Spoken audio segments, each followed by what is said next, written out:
Greetings everyone, please give a moment to make sure everything's set on up.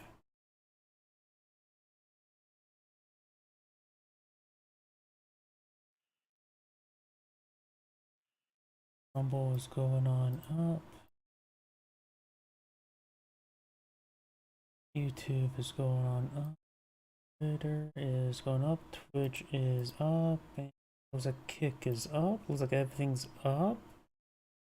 Time to activate the live chat goes.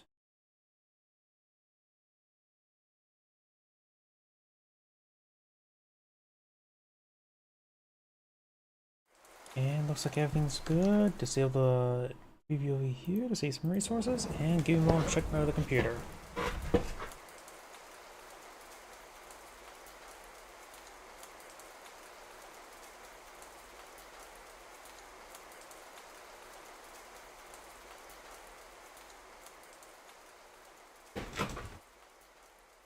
And let me open up this drink.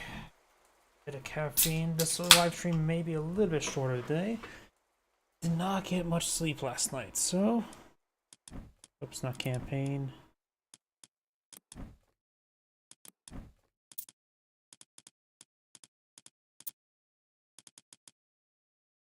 Could start on the bottom. Usually the longer the replays this long are usually not high rank. That's probably the lowest I've seen a score so far. Let's see, do I recognize any names or anything of the sort? Nope.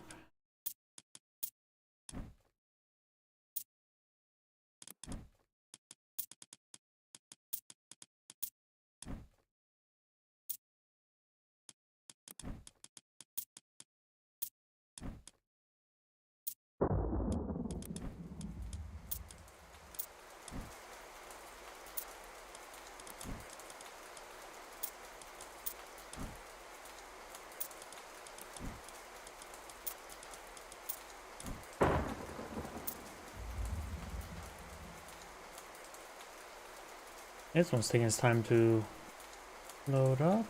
Way too low.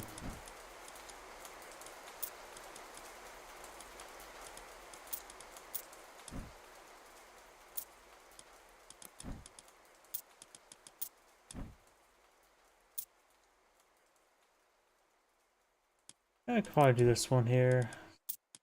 E.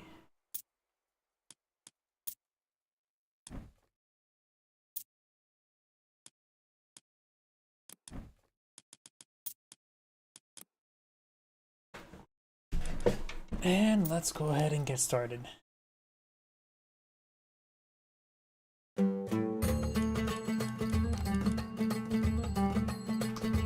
Greetings everyone, and Gray here with another Age of Mythology replay. Spawn on top left side as the blue Poseidon. We've got Slow Key. Spawn on the bottom right side as the red Poseidon. We've got Hindenburg. I forgot, they added some extra profile pictures, didn't they? Probably still going to use the same old thumb I've been using, so it looks like it's going to be a Poseidon mirror, even though they look different.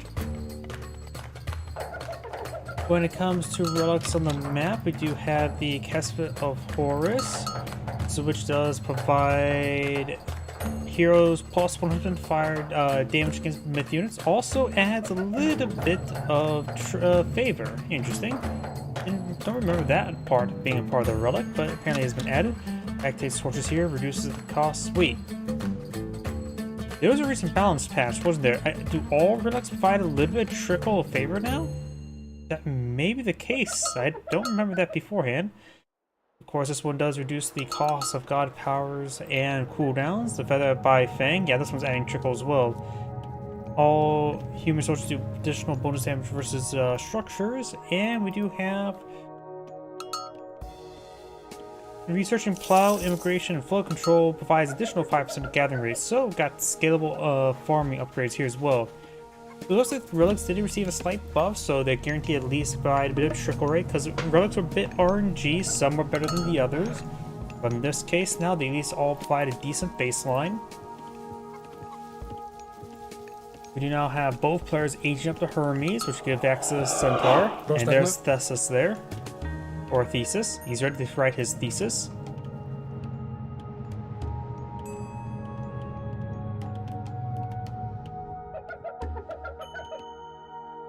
Red will age up first. Of course, you have access to ceasefire, and blue will have access to ceasefire. So you can counter out your opponent's ceasefire by deploying out your own ceasefire, right?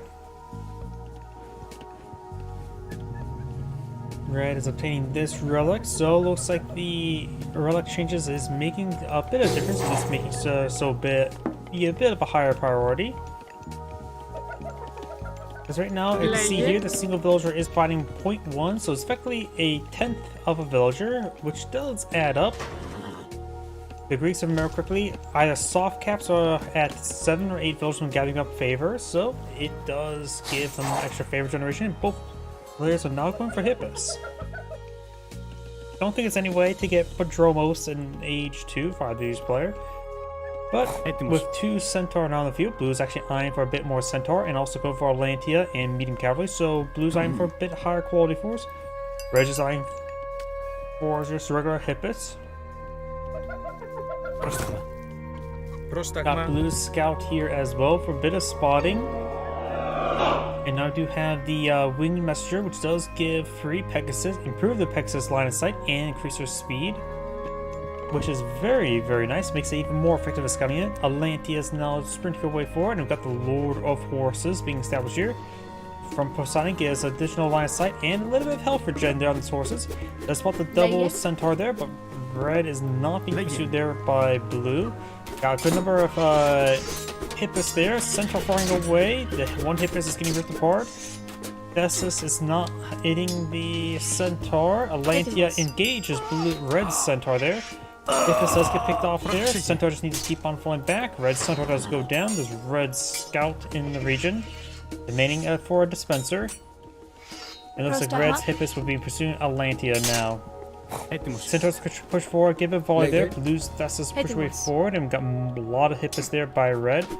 There's arrow volley, which won't do that great. Probably should have turned on auto cast if they're just trying to run away, and then manually turn it on for engagements.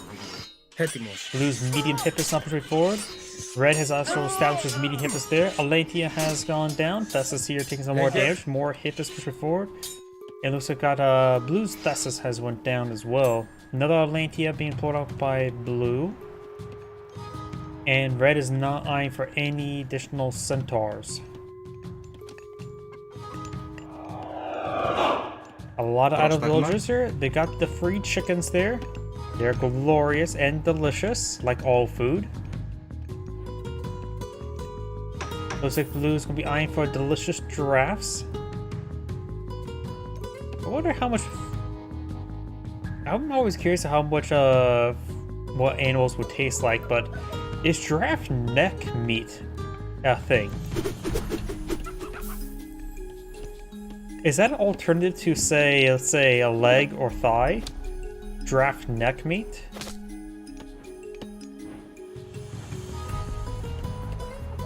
I'm not sure if that would be good meat or not. Giraffes' long necks had nothing to do with collecting, eating leaves off the higher trees. The giraffe neck actually came about as the similar manner as peacock's feathers. It's actually a high maintenance show-off thing rather than a survival asset. Similar how male peacocks have those blue and green feathers. It's a maintenance thing. It's an attractiveness thing. In a weird course of history. So the longer the neck, the sexier the giraffes are to each other. If I remember that correctly. I'm pretty sure that is the case. We'll also see that Blue has obtained Hectate's torches there, because you see the lure costing 18 favor as opposed to 20. Red has now established town center. Blue has not.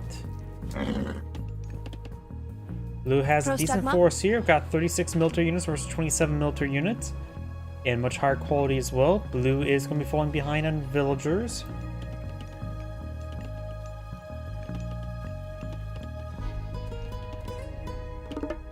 And Red Scout will be scouted.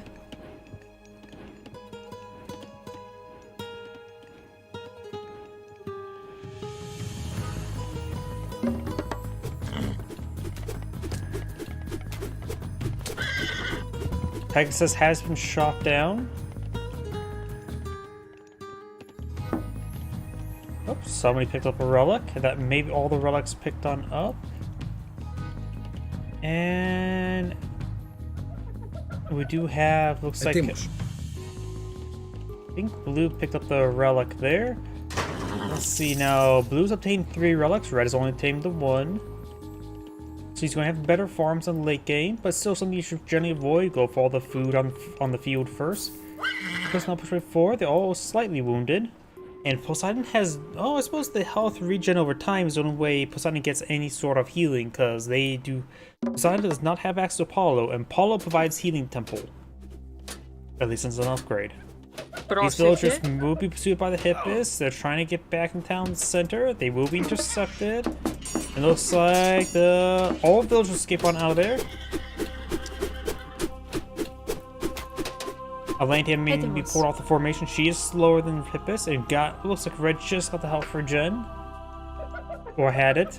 He is going for Spirited Charge, increasing cavalry and centaur speed, increase their damage by 10%. Looks like Blue has not researched that upgrade just yet. I think we can see. Maybe he has researched it. Or is that a stable upgrade? It is a stable upgrade. So Red's cavalry is now going to be even faster. But these guys are rushing to their death. Got another lure put up by Blue. The later it gets deployed to the field, the more chickens you do obtain. Now it is age 1 looks like 3 chickens, age 2 is 6 chickens. So now there's actually, I don't know how, if they ever got buffed the number of chickens, but if that is generally the case, it may be a good idea not to put the lure into age 2. That's double amount of chickens there. Howdy.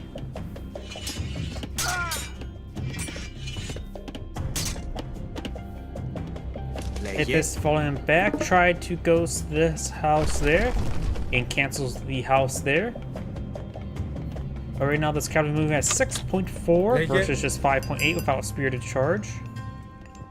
And we do have now Dionysus being employed on the field, which allow him to hail Hydra and get the bronze god power.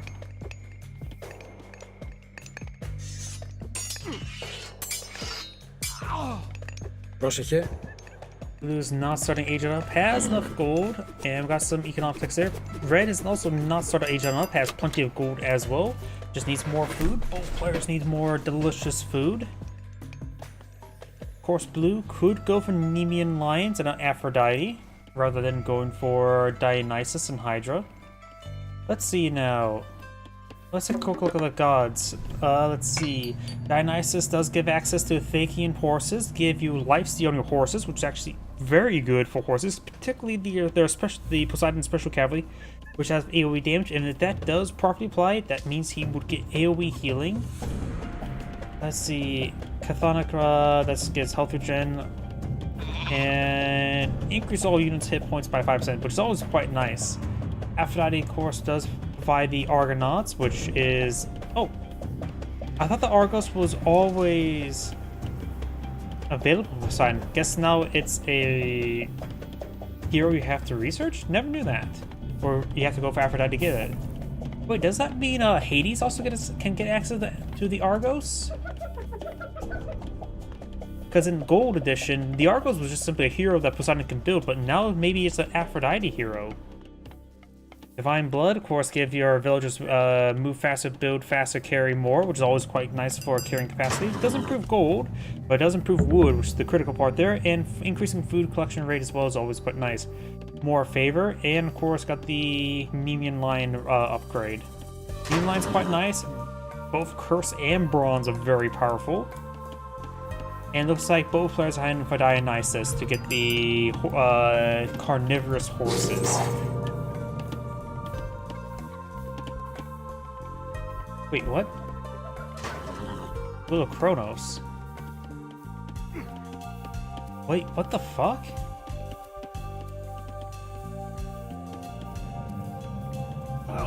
How does he have Willow Kronos queued on up?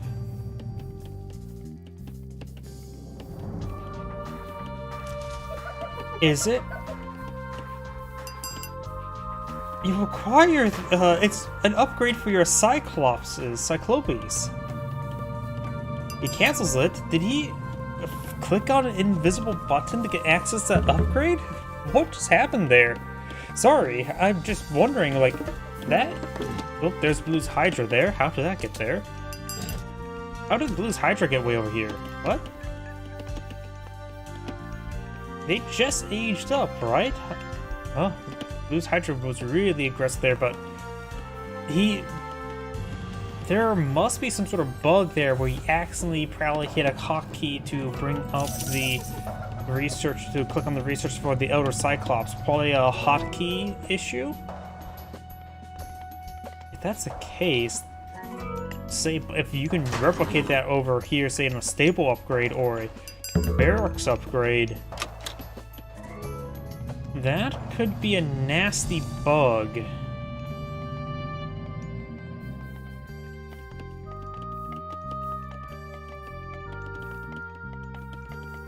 Which, if you purposely do that, and at least in a multiplayer game, you are exploiting, and I will expect you to be banned. It would be temporarily or permanently. But still, that is something that should not have happened.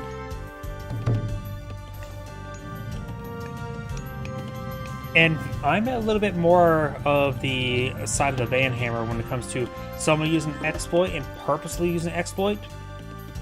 Temporary or permanent ban. No ifs, ands, or buts.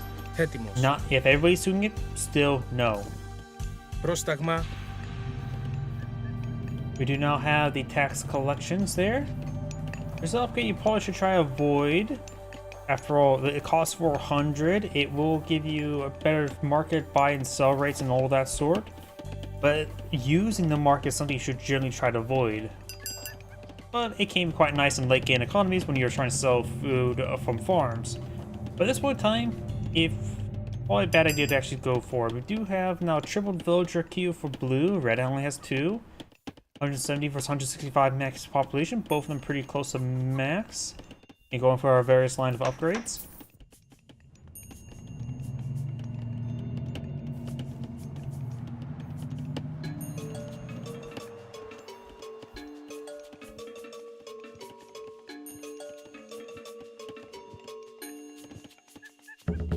We do now have some donkey caravans. And I'm not sure if we're going to see age for this game. Got some hoplites push right forward, which are technically anti-cavalry, but also a bit more of a generalist unit. They will be pushing forward. They are going to take some damage there. Looks like these guys were cute move, trying to move into this opponent's town center, and thus taking a lot of free damage there. Not sure if blue actually has the spirited charge just yet. And we do have a decent amount of villagers there. Looks like red has 200 favor already stored up. Red's now advancing over here. Blue has 20 favor stored up, so red is really eyeing to store favor, maybe for an age for 20 volts. I'm not sure why is he going this heavy in favor at the moment. You can go get access to Colossus, which includes 20 volts. And also, this is elite cavalry bonus damage versus myth units. Red's now gotten a decent amount of Toxidays and Hoplites. His opponent has got Hippus as well as a handful of Prodromos. Prodromos will counter cavalry unit. Hippus needs to start trying to hit these Toxidays. Toxidays at least pretty good generals there. Hydra's now got some 2 heads. This side, Hydra only has 1 head. Thesis looks like he's engaging the Hydra, getting some good work done there. Hydra does go down. Blue's Hydra's already going down. We've got some pole marks versus regular Centaur. Both Hydras have gone down. Blanky and Thesis trying to get some hoplites. Got some Hypastus being put on the field. Toxidae still, however, here in good numbers. Heavy infantry now being researched by blue, trying to get out more Hypastus. Now I got some Prodromos being pushed forward by red as well, just giving me some handful anti-cavalry units while just protect his Toxidaes from the Hippus.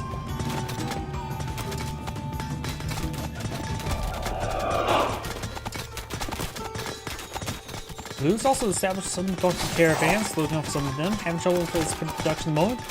But, of course, both players will siding, which means militia will be spawning out relatively soon.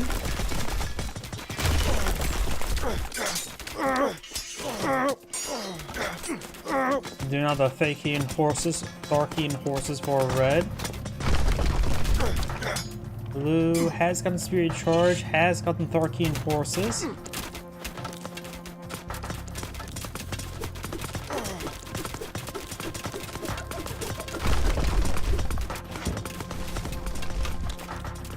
Metropolis now advancing.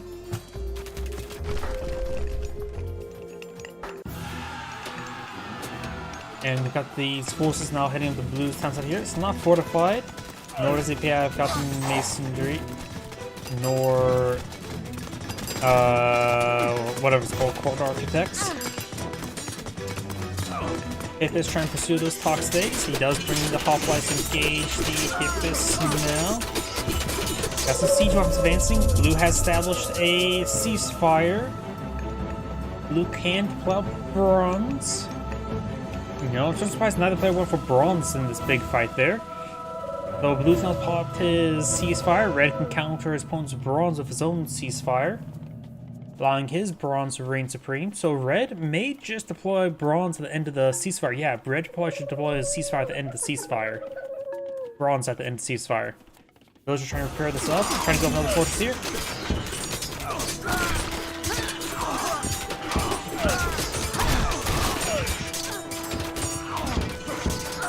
Right now, Blue's having trouble. Food hasn't established a farm economy just yet. Enough yet. Militiamen has been summoned. Some Hippus and Hypastus coming on the play.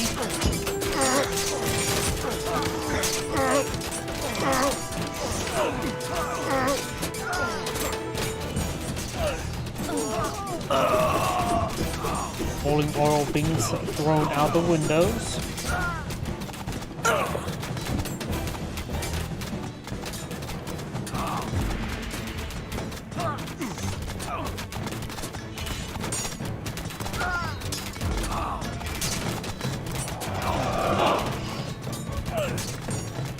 Got more hoplites, toxic being researched up. They're also going for Artemis to get access to Chimera and to Earthquake.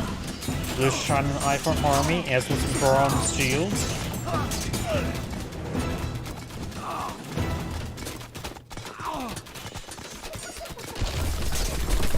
The fortress has gone down, giving some militiamen for defense.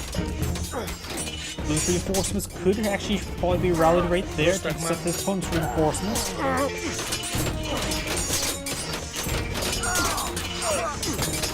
Got some prodromos being flown in the field by Blue. Red's Hippus is trying to engage everything. Red has still a handful of hoplites here. Those just being picked off by the Cox phase.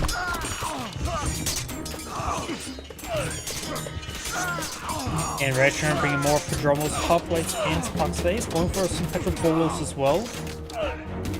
So Blue at this point in time probably needs to get out more Hypastus. Blue's also out of favor at the moment, while Red has 300. He almost will have enough for a chain earthquakes. Granted, Earthquake does have the warrior's cooldown. This one does have the, whatchamacallit, Hectase torches.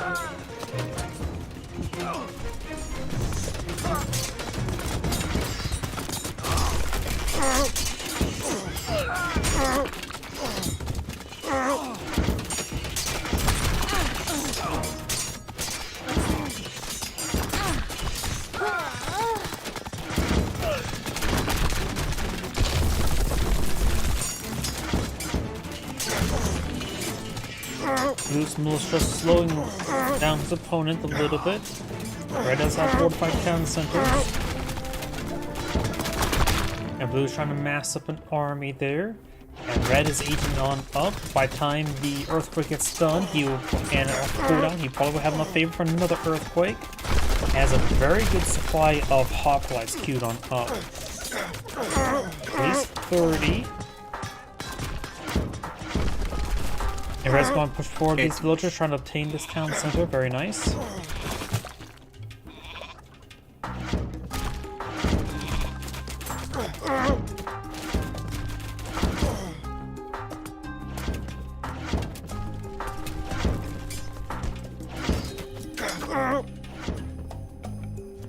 And Blue's going to be eyeing for Hepatus to give access to the Colossus and to the Plenty Vault. Red's going to be doing this town center. Games ever increasing in favor of Reds.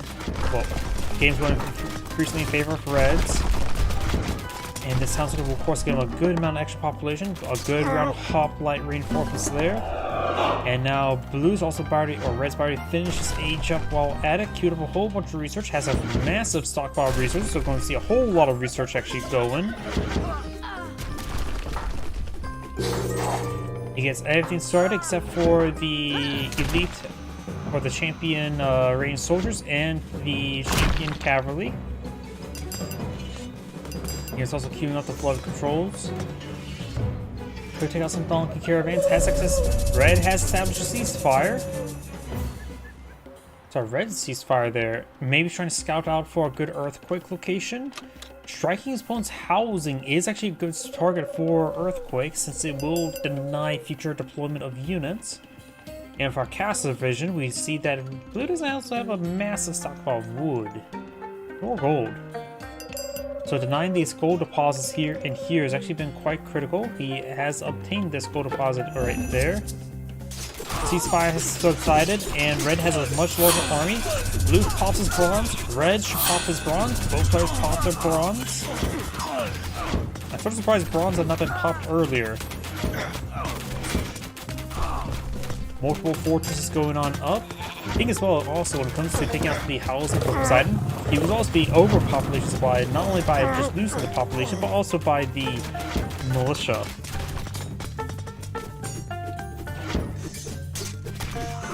Red now has 400 favor in store, so he has plenty for 2 earthquakes.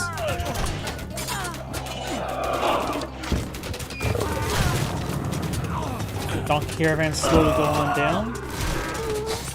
We now have Hepatus being queued on up. Cavalry striking these infantry units there. He needs to get out some of his champion. Oh wait, no, he hasn't aged up these just yet. His champion cavalry, or his unique cavalry, the Heritaros, or Heritaro, how to pronounce it, will be quite good against infantry formations since of its AoE damage.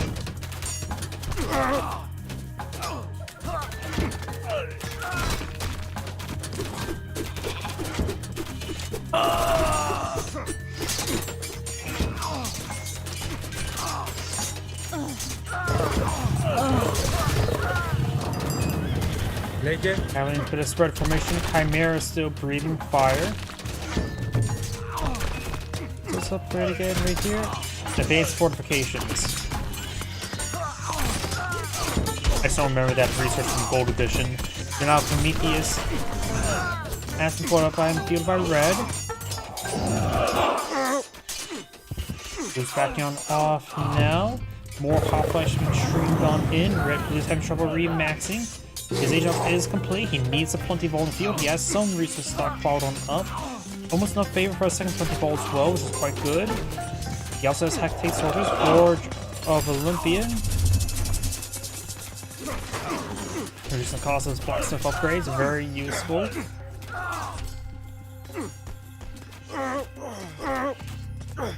All the teams now being pulled up by Blues, also going for some of these heavy Heritaros, which should be effective versus the hoplites due to AoE damage. There's the Colossus. And I am sort of surprised we have not seen Earthquake. He has spent some of his favor on something, maybe some upgrades, like the Shasta Plague.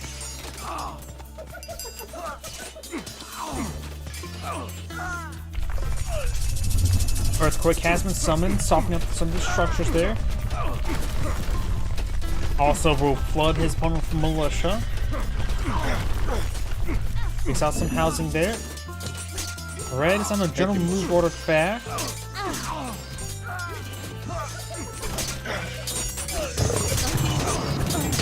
Red is gone for a couple chimeras, and now Red has deployed out his bronze rather than trying to save him from another earthquake. And blue counters with another ceasefire, reduced in favor cost by Hecate's torches.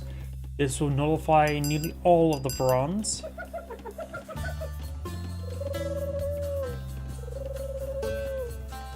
Blue's going for more heavy Heratoros. Does he have champion? He does have champion. Λέγε έτοιμος. Πρόσταγμα. These Herataros, or how to pronounce it, that's 2.5 AoE effect, makes it any anti-infantry, any anti-foot soldier due to AoE damage. Of course, the lifesteal ability effect could be very powerful for them as well.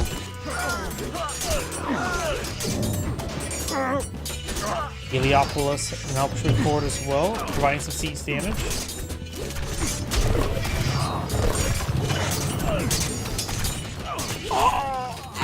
Who's going back does have a number of militiamen still in the field. Throwing them away won't do any good. He is not at max of population, and these militiamen push forward.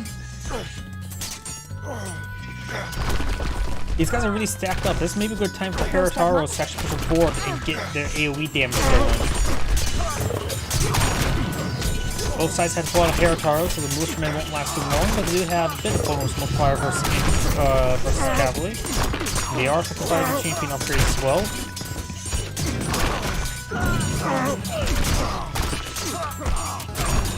It looks like Blue will come out ahead, but he's taking some infrastructure damage there. The militia starting to go on down. Red's consuming all of his gold stockpile. And Blue probably wants to get out more favor to get out another 20 gold, but he was forced to spend on that. Ceasefire. Red's reinforced to push forward.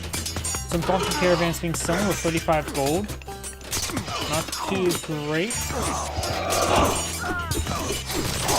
Red's stringing in more and more hoplites. Got some centaurs field. They do have the arrow volley ability, which provides a good AoE.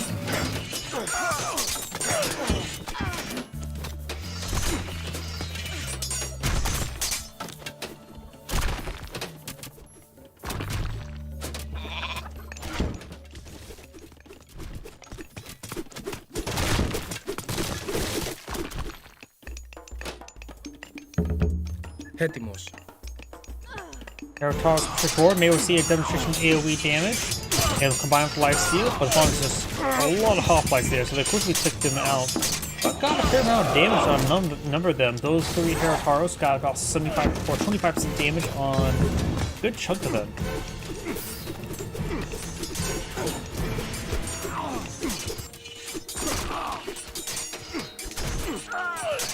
More Herataros up there.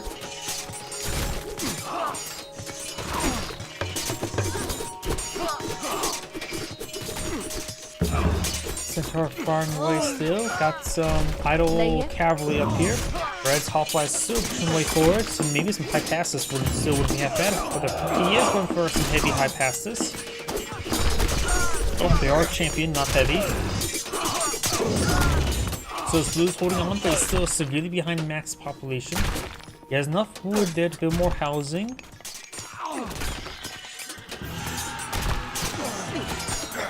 I can build a bit more. Yeah, he can build 4 more housing. So far, I'm seeing splash on down. Herataros and Hypastus to forward.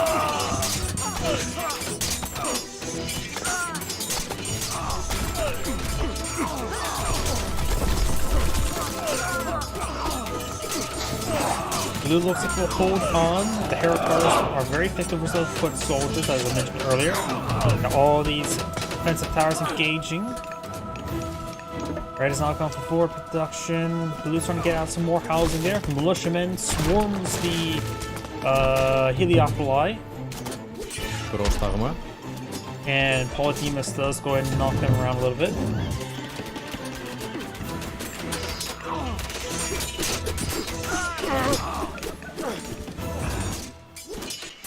Λέγε. Polydemus will be killed off there. Blue does have his own Heliopoli there. Fortress does need a bit of repairs. Maybe I go for Petrobolos just for increased range, and red is seizing some gold in the front line as well. Very nice. Just trying to push way forward. A massive AoE damage on these Toxays. Πρόσταγμα. Herotauros do have bonus damage versus ranged units, like Hithus.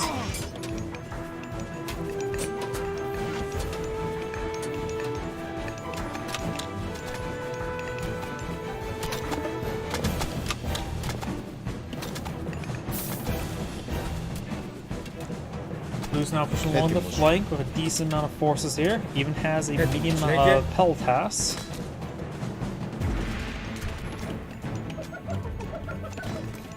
Got the heavy range research for blue, as well as draft horses, engineers.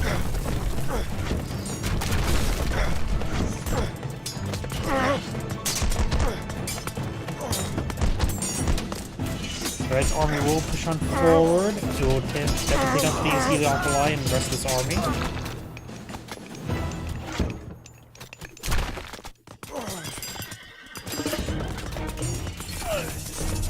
And blue's now taking time to establish another plenty vault, which is very nice. Each one provides effectively 12 villagers worth of resources.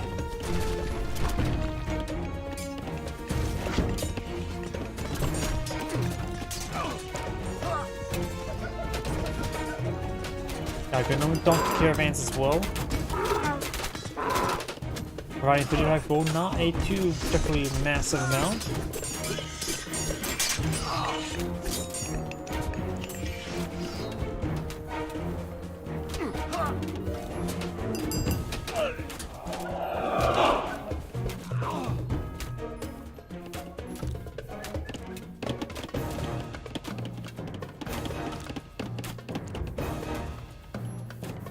Now, blue's going for another fortress there.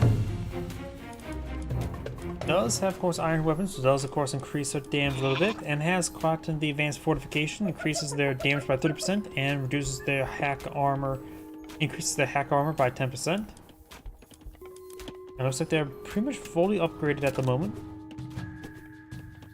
Not sure if there's any more upgrades that can be researched for them. Right, so it has a much higher max population, which is going to be very useful. He's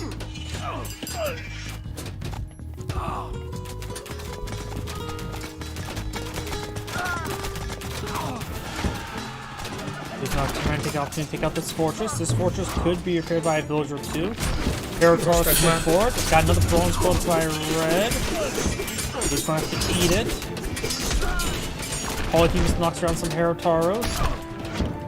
Petrobolos engaging this fortress here. It looks like Blue's just trying to stall out the bronze there.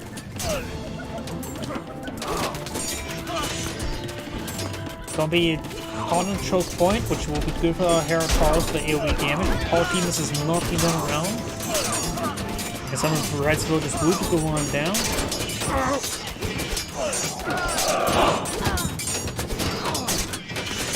Blue's Polyphemus engaging Red's Polyphemus. Blue's Polyphemus will go down.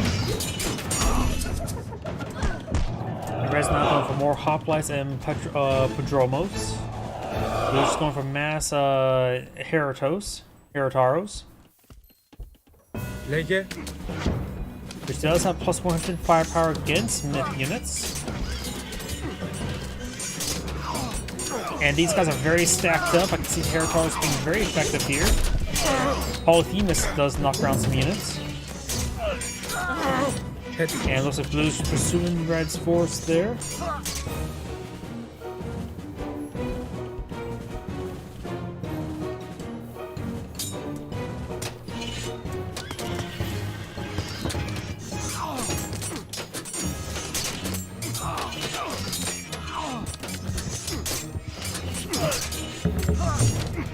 Πρόσταγμα. Let's see. Any other research?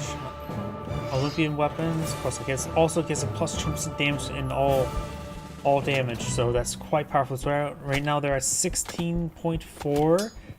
I don't see any opponents Herotauros if he has any field, just Prodromos. Right now it's at 14.8 with his Prodromos versus. Λέγε. Does Blue have any Prodromos? No, he does not. So I can't do any one versus one side-by-side comparisons.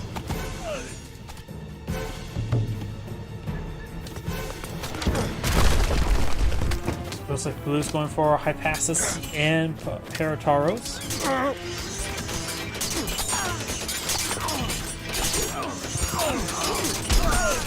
Polyhemus gets a good knock around there. Good some Polecast straightforward as well. Another bronze put up at red. He is maintaining. Blue has 13 poses unfavored. And Blue counters out with a ceasefire. Next bronze costs 180. Next ceasefire costs 112. Red has nothing's production queue and has some room to produce more units, so he doesn't need to get that fixed. Red has a decent amount of food, wood, and some gold to work with. He has not appeared to have gotten any donkey caravans just yet. Best time to trade to is probably this one. So red has not only a much higher force there, but does have less economy, especially versus the Punch Ball as well. So the longer the game goes on, looks like it's going to be more and more favor of Blue, even though he does have less population on the field, which is a bit of a problem. I think almost all the gold has been consumed right now. Red does have a good number of 5 villagers in gold, which are... Oh, donkey caravans heading up to this one. May not be a good path. We got the trees away, so we'll need to clean up those trees.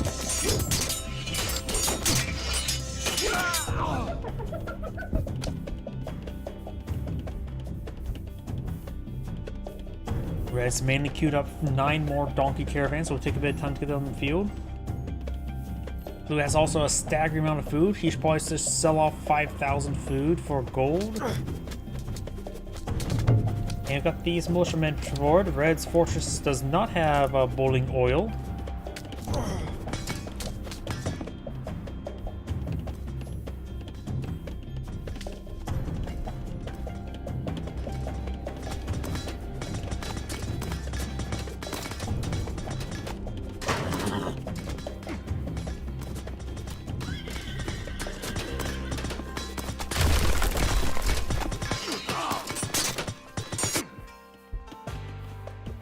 Right now, Red has an army size of 131 versus 88, 50 extra military unit size, but Blue's been doing a great job handling small military sizes.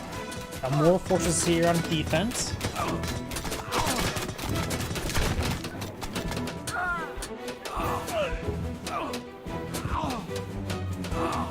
Trying to go for donkey caravans, intercepting some of them. Polyhemus knocks them around. Some Blue's donkey caravans have gone down. He does have a decent stockpile of gold at the moment. More hero cars being deployed in the field. Blue's cleaning up here as well with some various forces.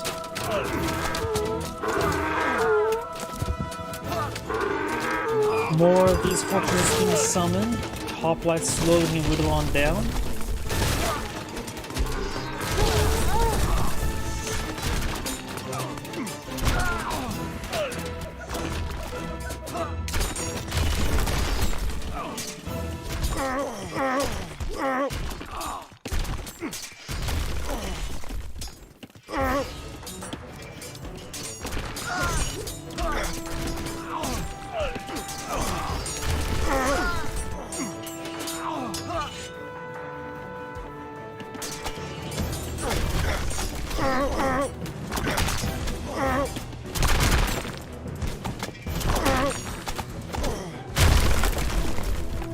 Blue's trying to cleave through the center of the map. And Red backs out of the game. His lack of transition to gold is probably what doomed him. His Angrade saying, "Think of watching," and on to next replay. Very good game. I'm so surprised if Red or Blue was able to pull off a victory. He was on defense the entire game. But Red's lack of transition and getting enough gold was his downfall.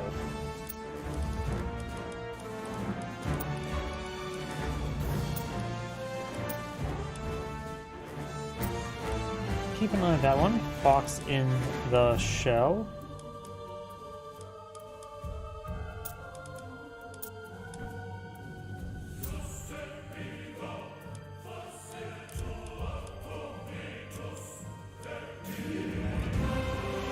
Let's see. I recognize any other names.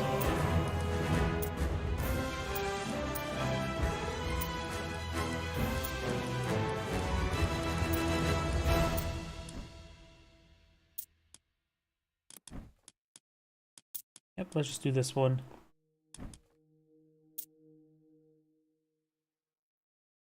A Gaia mirror.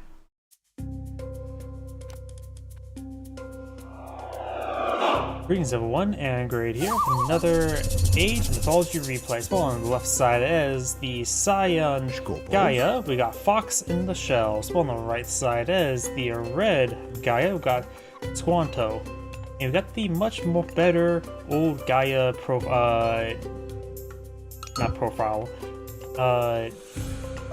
artwork. Either way, when it comes to the initial relics on the map, we do have the Gungnir Odin Spear, increasing your counter cavalry attack damage. Additionally, we got the Wu Hao Bow of Hung Di. Raid soldiers get a bit of a snare effect. We got the Olor's Bow, increasing maximum range of your soldiers, as well as their line of sight. And you got Hectate's Torches, so we got reduced cooldown time and favor cost. When it comes to, since there's a mirror matchup, when it comes to their initial gods, we could see Oceanus give access to Capeltus speed and hero speed, as well as damage, so better counter cavalry units. We've got the Bite of the Shark, improving your Murmellos and Fanatics damage by 5% and a bit of bleed damage. And Frontline Heroics, make your infantry heroes cost 30% less. And food and gold, not in favor. Over here, we do have, of course, the very rare Leto. Gives a bit of more automaton hit points. Summons hardens your automaton soldiers, heroes, and hit points. Make them a bit more vulnerable to pierce attacks, so it's weak, take more range damage. And we got the Perception. Oracles get increased line of sight and more favor generation. The Curry favor. We got Oceanus being queued up by red. Let's see, and this one does not cost any favor if you want more favor. Perfect upgrade, so you can get more automatons out in the field. Then you could probably maybe age up to Hyperion and get Sons of Sun, so that maybe just for Kronos. I don't think I can get Hyperion.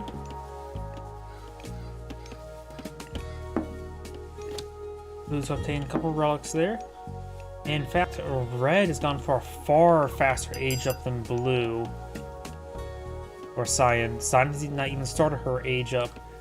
And red has aged up. So got a very late start there by cyan.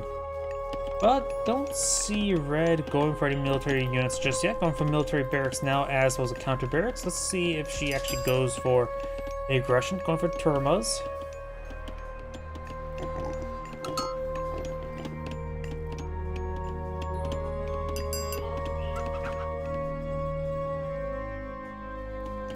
And we do actually have Leto being researched by science, so it's been a very long time since the last seen automatons. And of course, this does also give access to the Spider Lair, which is actually a very good anti-raiding tool. It's also really cheap, isn't it? Counter barracks, and counter barracks. There's the free automaton.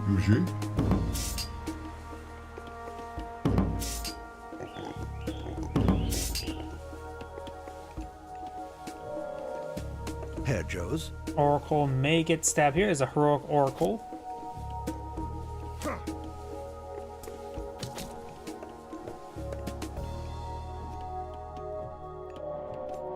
Bullreg.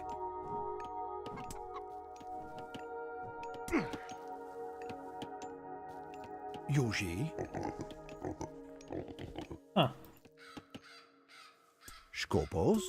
Okay, looks at the oracle. I click on one, the red oracle shows the science oracle's circle that I was wondering. Does oracles interfere with each other's favor generation from different players? Not exactly sure. Herr Joes. Probably not. This Burek. one's at 0.6 and there's no oracles nearby it.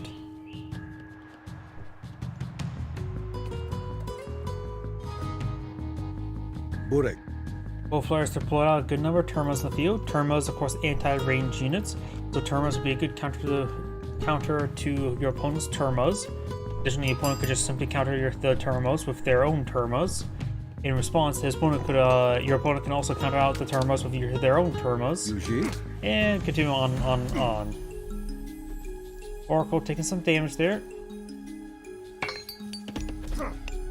Oracle will escape out to the sentry. And now got the eggs being summoned somewhere. Right here. Gives you 3 eggs. If we switch up to his opponent, he could... those should be... Yep, if you can see here. Now they're invisible, so red could actually stumble upon them. No, looks like watchtowers can actually spot them with sentry towers. I don't know if there's any way to spot them. And I don't think there's any way to clean them up. So, if he runs over some of them, they are going to go down.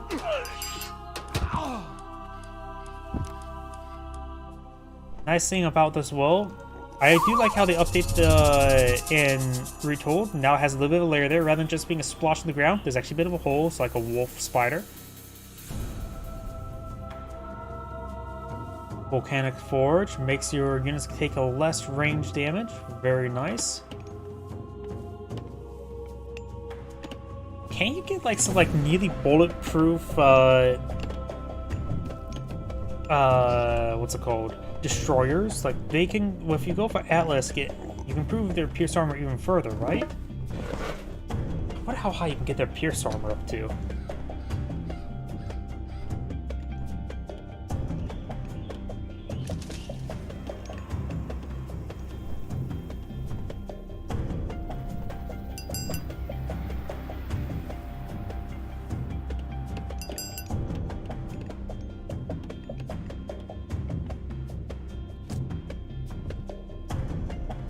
We do now have Thea being researched, give access to dryads and civilian birds.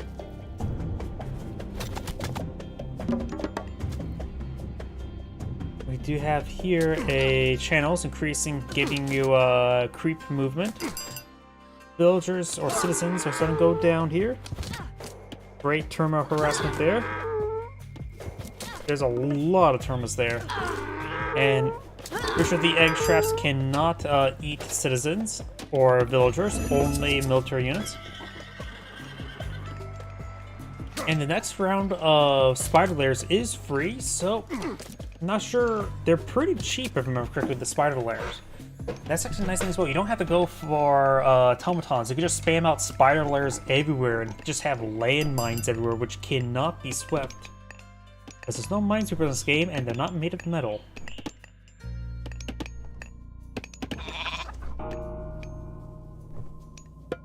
And of course, red is aged up to Thea, gets access to, let's see, this nearest weird sudden secrets, make your cavalry cheaper and move faster. Stone Lance also gets increased damage, as well as giving them a bit of snare effect. And of course, increase the rate where oracles generate favor, allow them to reveal to other players' buildings that are retraining or researching.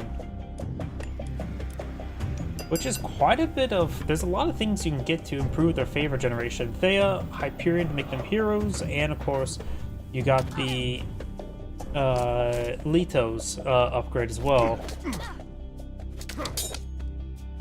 Symphony Bird and Caladria causing issues. One villager does go down, or one citizen.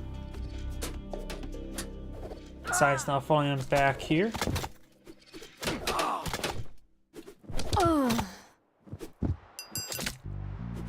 And the Civilian Bird gets shot down. There's a good number of heroes here. 7 out of 6. 7 versus 6, I should say. And the counterpart that Cyan could go for is, of course, Araya. Give access to the Trader God power and Behemoths. Also gives Doc healing, Fanatic early and faster production. Increasing your armor by 50% so she can stack range armor with pierce armor. Or hack armor and pierce armor.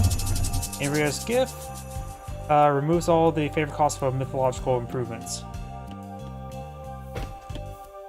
And I think it said got a rebate there. You got triple spider grab there. Snipes 3 of the Turmas. Very nice.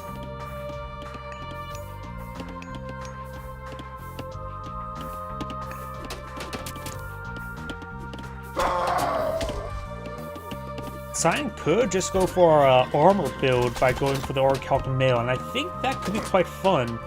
Rather than stacking damage, stack armor. Because if you want to compare these two, these medium terminals right now have 15 range or hack armor. Another round of eggs there. I only see 2 there at the moment, and they could be destroyed. Yep. One, I think, got destroyed. I think the other one, oh, did not destroy there. See here, 15 armor as well, so that's the hardened one only affects foot soldiers. Never mind.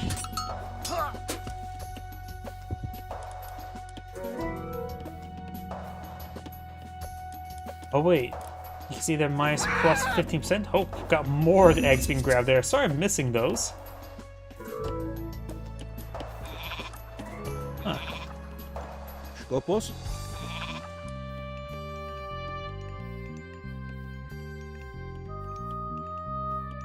Oh, I think this doesn't necessarily increase, oh yes, pierce armor, not hack armor. I'm getting that mixed up. Burek. My bad. Right now you can see 57, or let's go for a normal one. 54% versus 40%. Granted, this one doesn't have copper shields either, so a lot of extra armor, and armor stacking gets better the more and more you stack armor. You now have the perception there, increasing the full capacity favor bonus. Got the actual possible automaton deployment there, gives them passive health regen and hit points, making them more durable. And he looks like we do actually have been researched, or the other one, Rhea, been researched. Now going for Orichalcum Mail, so we do have the armor stacking for one side versus the cavalry damage on the other side.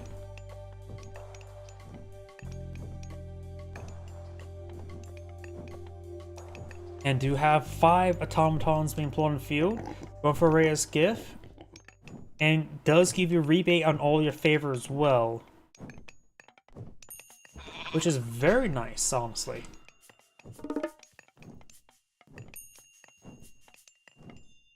In this case, once this gets completed... it should be more.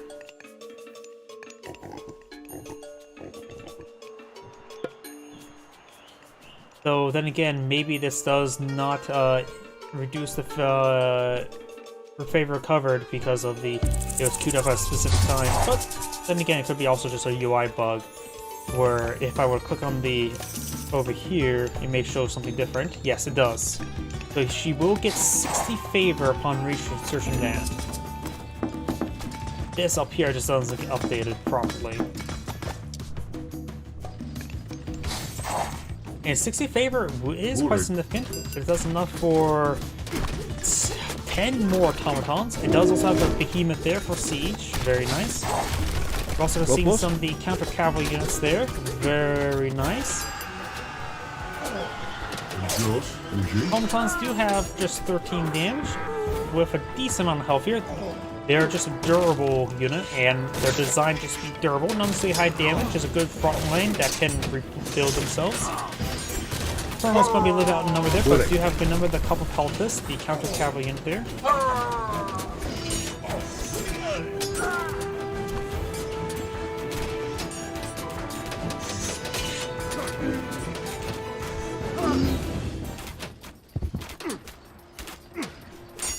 Couple cultists engaging these units there. Now it looks like the Dryad's getting hit by the behemoth.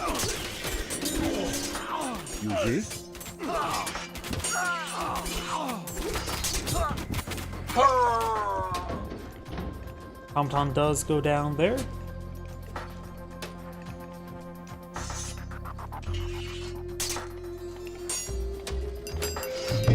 Try and go for Palace here. Radicals does also have a research available for early Fanatics. The Fanatics do have bonus versus foot infantry and versus cavalry, so they're pretty good in there. Carnivore now float on the field. Skopos? Some of these citizens start going down. Of course, I don't know why, but Gaia's Lush always cause lag issues for me, frame rate issues, that I need to look at. So my apologies for the choppy frames.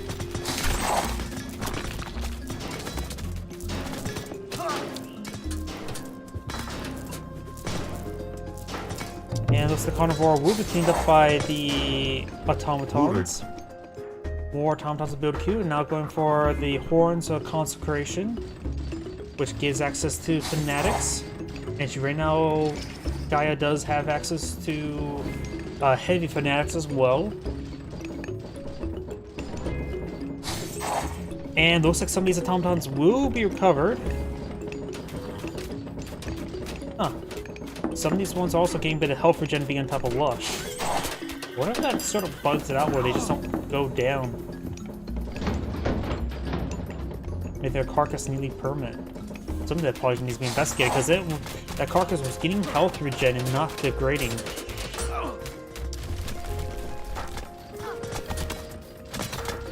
Peltus and automaton trying to flank this. Some of these citizens are going down. Sign does have more citizens at the moment.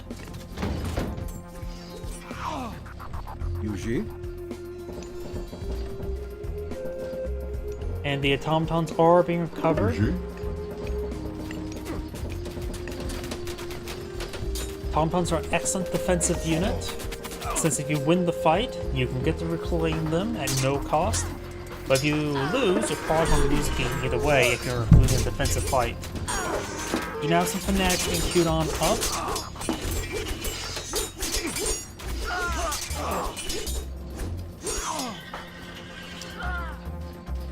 Mythology are causing issues.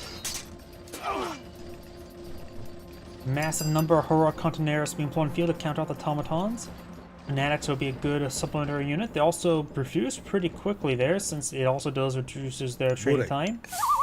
Right now they're producing at 5 seconds. And he only has the Palace Levy and the Reyes, so that reduces their training time by 40%. Don't see anything else to reduce their training time, but that is very quick to say the least.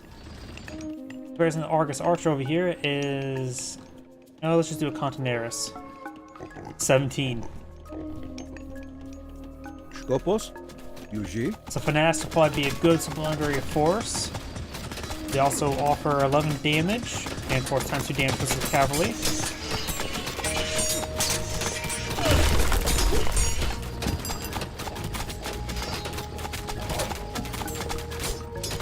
While they don't gain bonus damage versus Argus Archers, you don't really need the high damage or hit bonus damage to deal with Archers and melee. More ranged soldiers there. Terma's being pulled in. No automatons went down there, so he just pulled back and let them beat each other in the head with a hammer, and we'll heal them up rather than do damage to them. Do now the bronze shields upgrade. Howdy. Bure. Right now, Fanatics do also have up to nearly 60 hack armor, which is quite significant. Does have bronze upgrade as well, so they would take a lot less damage there.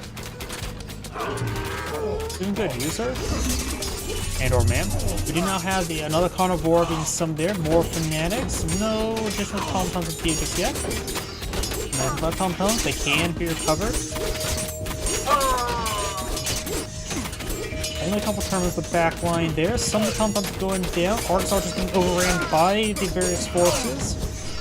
Fanatics, I think, are relatively 4.4, 4.3 is nothing too fast. They are passing Argus Archers, which is good. Some citizens do go down there. Fanatics going down. Good number of the automatons did go down that fight, so they need to be recovered. Blue does have some automatons to work with, and they are receiving health regen. They actually are healing faster than they are degrading. I don't see any progress bars onto them.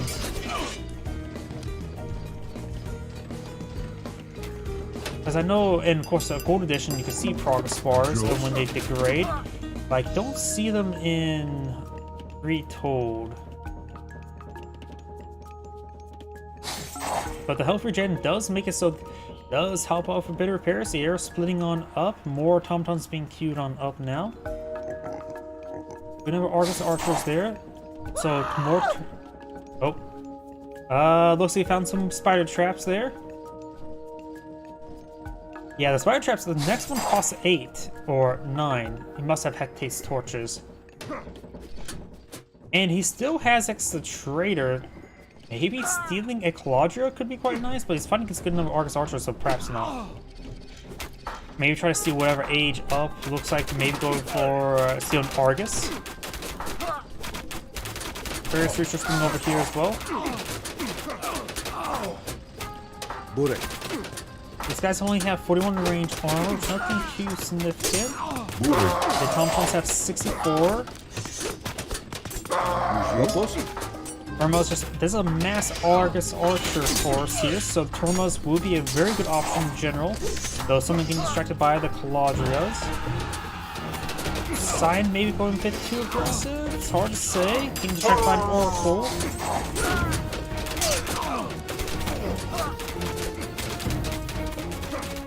Archers engage the Turmos. Turmos do have very good range armor on the one. I mentioned are the counter to these guys. Burek. Argus archers do turn forward, farm doesn't get destroyed, and lane team farms are a bit more expensive.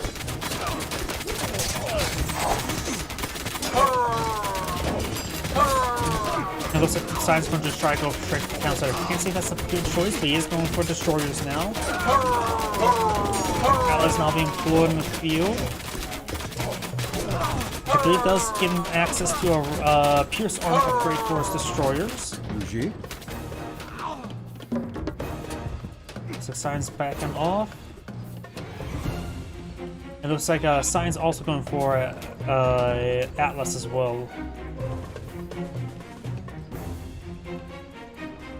I forget all the upgrades. I think Titan Shields increase armor destroyers, maybe something else as well. Cannot remember.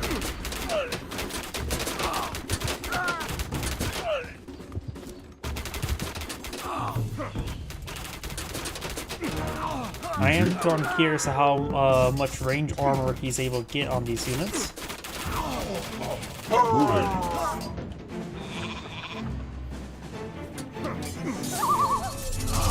Thermos pushing forward. Wide upgrades.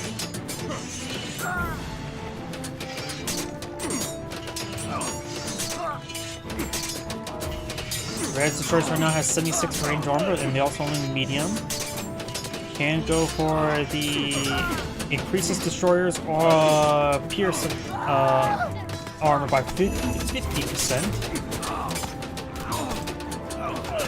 Combined with the Automaton's pierce armor, they may get up to 99%. I'm not too sure how I can get. And we've got Red has now pulled out an implosion on top of all the Turmos. Got the Automatons engaging all the Argus archers. There's the explosion there. He may just want to fall back to some lush there, get some health regen going. It looks like Sign's going to be using all of his automatons. Over more and more of the Turmos now.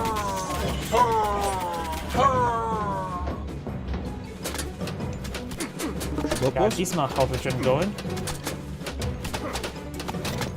And we may see Reds or Blue Scions. Implosion relatively soon. We got a fire siphon now for the field. Here comes the implosion.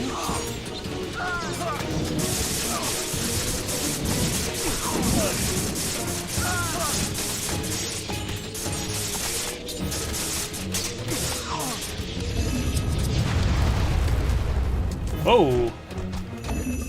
Did it just disintegrate all the Argus archers? They literally all disappeared. Am I crazy? I think it literally disintegrated them. Didn't realize they could just disappear like that. He's going for Titan's Shield now. Trader's a fire siphon, which he is in a perfect position there. So that was a great trader there. Far better than I expected. I was thinking it was going to be useful on the Argus, but he using the fire siphon is a great position there. Though he's getting hit by the Contaneras. Got a number of Fnax to protect him. Does save it. Now he has a siege weapon here, along with the destroyers. Only has 79% range armor, going for the Titan Shield itself. Going for Doviti as Atlas, getting him Fanatics increase damage as a move speed as they start losing hit points.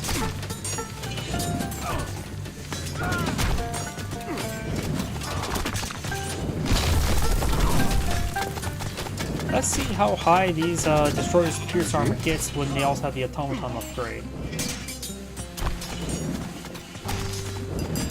They're at 90% now. They, of course, can still get iron upgrades.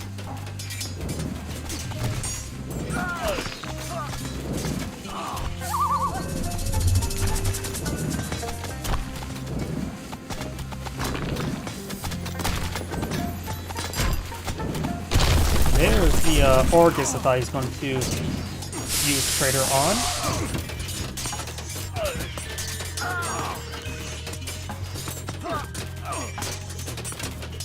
More Containers now been put on the field. Right now, Science having trouble food, as well as for the gold. So is Red. Both players are screened bottom of the barrel. Now for a big round wave Fanatics going for champion range units as well. Fanatics will just be heavy at the moment. Red has gotten champion range and cavalry.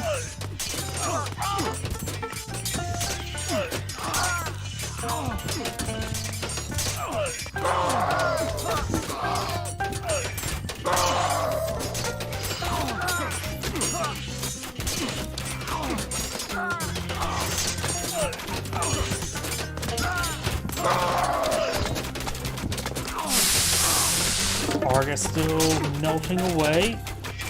Go for a massive wave of heroic Termos now. GG. Argus quickly goes on down there. Needs to pick up this one here. This is only 3 Argus straightforward now.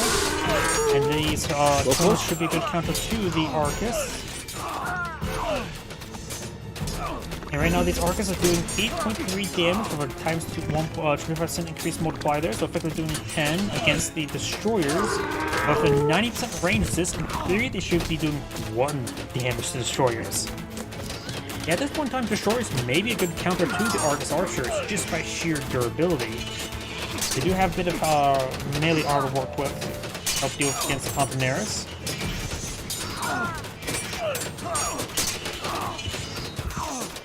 He's going big round Destroyers. GG. Destroyers do cost a bit of food and gold. They are 3 population as well.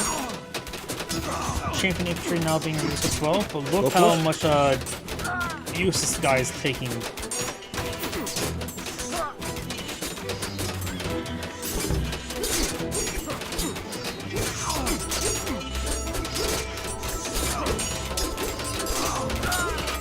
Got some Traveling Catapultists now on the field. Counter Cavaliers, but more of a direct counter this time. They also play a bit cheaper than trying to go out for Fanatics. Fanatics right now do cost 55 gold.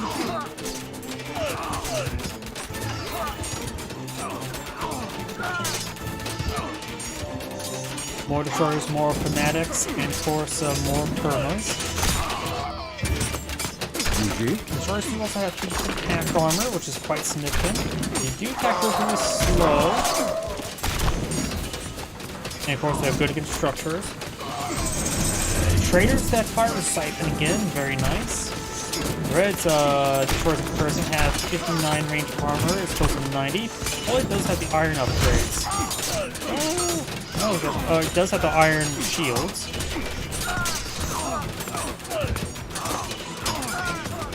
This Science still, I think, needs a good number of iron upgrades. Go post.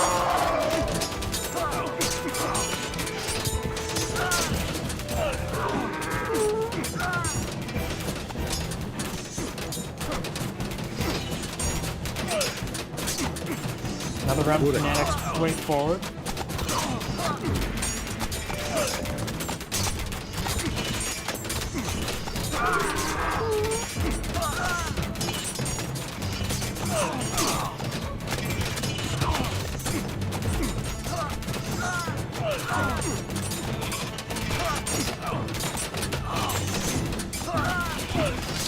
Blue is falling onto the llama caravans. Red does not have llama caravans, and going for the rest of its iron upgrades now. With more fire siphons, more Arcus troops. And wait, when did Cyan get a whole bunch of citizens shanking a fortress? Cyan's bringing some citizens to do their part. Super Exalt here to realize there's a bunch of villagers shanking a fortress. We do also have the market way down here, trying to go for maximum yield that direction. Red's villagers, citizens doing their part as well. Cyan, and looks like Cyan does back the game now. Does Angrade saying thank you for watching, and on to next replay. If we go to the next replay, I do need to use the restroom. I'll be right back. Please give me a moment.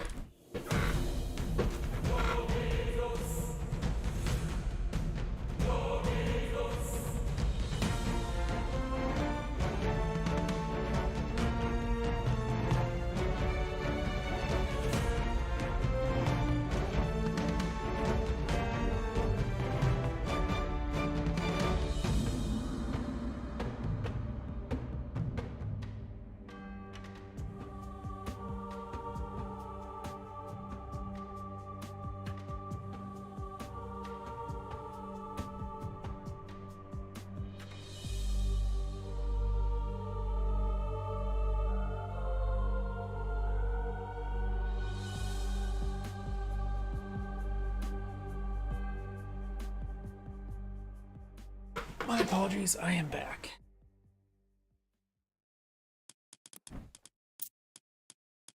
I never understood, there's also occasionally somebody has green text. What does that mean?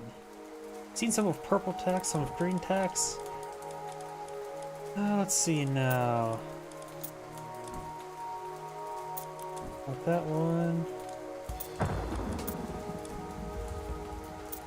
Nope. See anybody I recognize. Oh, here we go.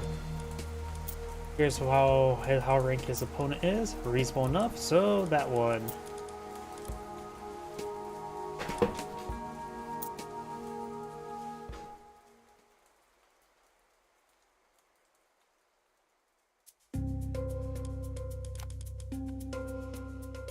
Greetings everyone, and great here. Another Age Mythology replay. Spawn bottom left side as the blue Odin got Aces Hooks Up. Spawn top right side as the red Nuwa, we got Bones. We do also have, let's see, this one creation, target location creates a number of clay peasants.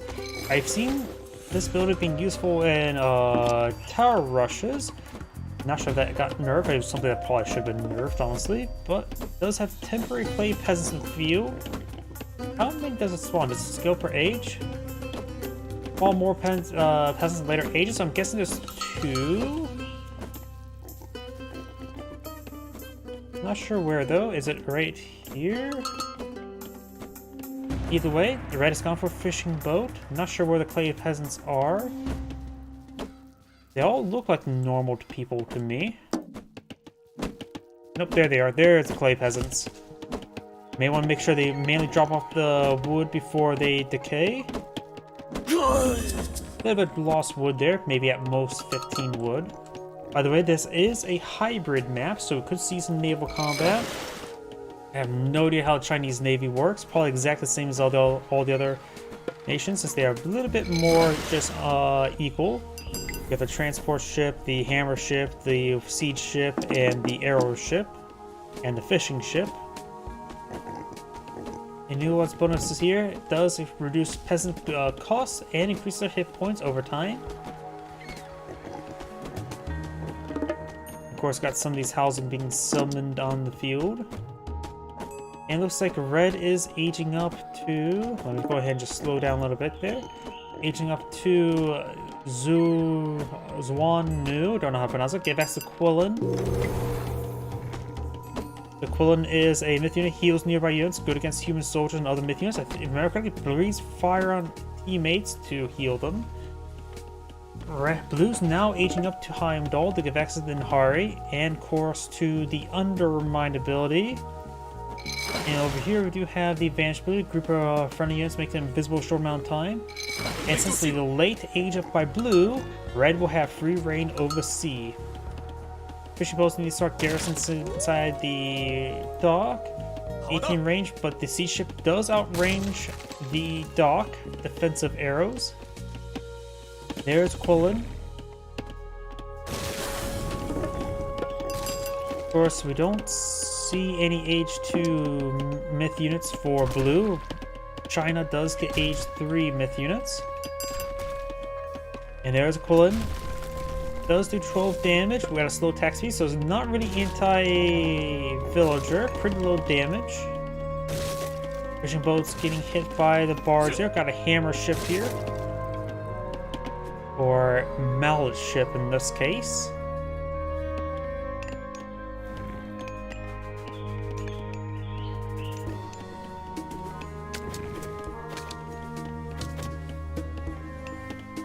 Multiple hammer ships not being summed out by blue. Hammer ships be equal to hammer ships and will of course be a counter to the siege ship. The siege ships have low crush armor and has 2/3 crush damage. Hammer ships do hack damage. Of course, 3 does beat 1. These guys also do have low hack armor as well. They can resist. They're meant to. Siege ships counter arrow ships counter hammer ships counter siege ships.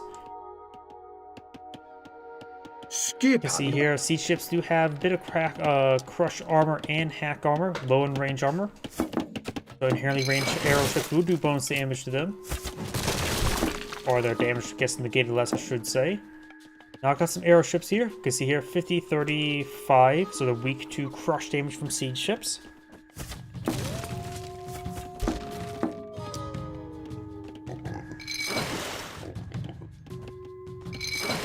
Is here, fishing boats trying to get back to work. And we've got a massive navy deployed out by red. Blue could counter by attacking his opponent directly. He's going for a big round of hammer ships. You want to make sure that they're perhaps garrisoned inside the docks there. Well, actually, we do have a triple hammer ships there. Inside 4 hammer ships is ready for ambush spawn. There's a number of arrow ships being on field, so you may want to get a queue of his own sea ships going. And let's see, this dock has nothing inside. Oh, Quillen melting some gatherers. He does have some Perseers to engage it. Though the Quillen is broken fast, 5.3, Perseers person 4.8. And here comes the hammer ships. It's hammer time. I sort of wish the siege ships, the hammer ships and the siege ships had different sound effects, because right now they have, I suppose they have different sound effects.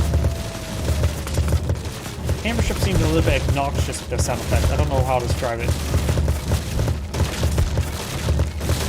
Either way, it looks like he's crushing on through or hammering on through. Starting to fall back now to the dock health regen aura. Another hammer ship there. He needs some siege ships, I think. He's going for some siege ships now. Blue's been playing pretty reactive so far this game. Of course, he does have his fire squad with docks there. Got some siege ships up on the flank as well.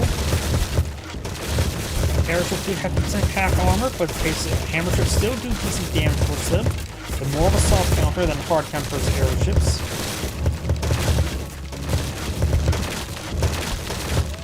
Right now, red is lacking hammer ships, going for a mallet ship there. And now we do have Rigasthula. It increases the speed at which buildings, training units, and research technologies by 20%, including to advance the next age. Just general nice projection from Heimdall.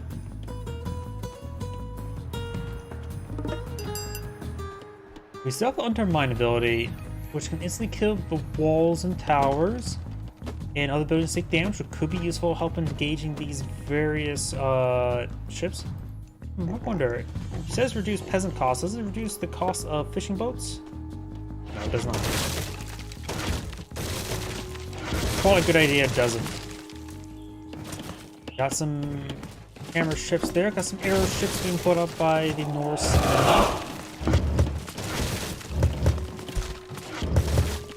There's some arrow ships now. Over here, got 3 Quillen being chased by 4 Cuirassiers. So got a lot of Quillen being blown up by Red. Looks like just trying to invest all of her favor into some Quillen just for some ground harassment. Arrow ships push way forward. And hammer ships engaging the siege ships there. Another round of arrow ships by blue.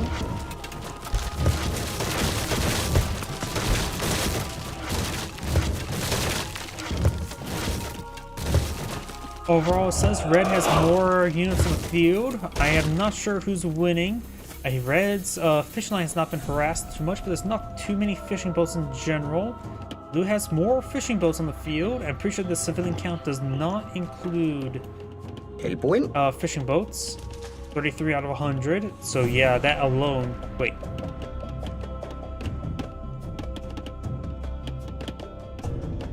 That must also include the build queue itself, but still. Yeah, fishing boats do not add to this count up here, appears to be. So I think the columns are pretty similar since blue does have more fishing boats. Arrow ships or hammer ships push way forward, but getting sucked by the arrow ships and hammer ships, and not to mention the siege ships. In other words, these mallet ships just want to go on down. Another dock pulled up by blue. Red is also trying to age up to, or getting clones blessing. Gets a bit of heal, 50% increased heal radius.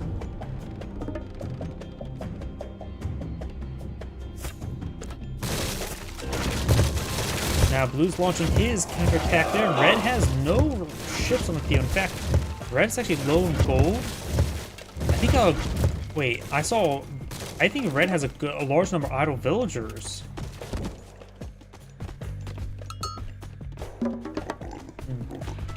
Could be also the Kafu sort of absorbing some of that extra numbers. I think red had a decent number of idle villagers. Hard to say. But it's not looking too good for red at the moment. Blue's won the sea.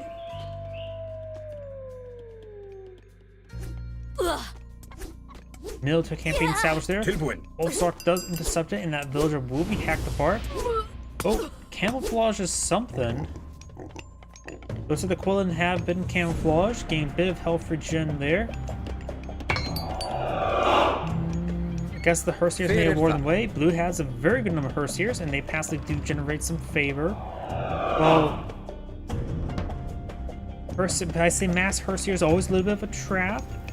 In this case, versus the Quillen, it's perfectly fine. Not to mention there's still a number of relics still on the field. Neither players claim them. Does offer a bit of favor trigger there. That one does provide crush. What's that? Crush siege weapons.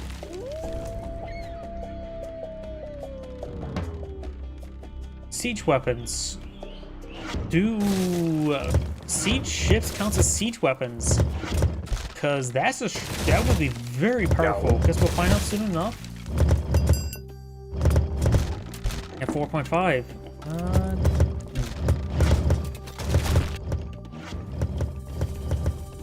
Don't know if that relic's been claimed just yet. It may or may not affect the siege ship here. Sorry, I'm trying to figure that out. Okay, it does not affect siege ships. That's probably good it doesn't affect siege ships. Because that will greatly weight favor one side or another side when it comes to siege ships. Caravans cost less and move faster, makes them not only easier to transition to, but cheaper as well. That's actually a very powerful upgrade. Village center here. What? Double village center. What? Kraken. Odin has aged enough. Blue has not aged enough. Queued up Rusho.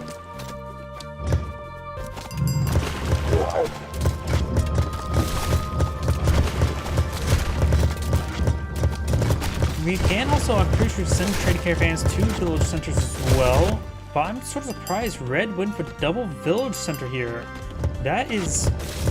I can't even remember the last time I even casted a replay of a village center. If I even casted a replay of a village center, so but we have 2 of them right there. It may be something I'm not really familiar with, why she would go for village centers. Does it improve Kofu deployment? Not sure.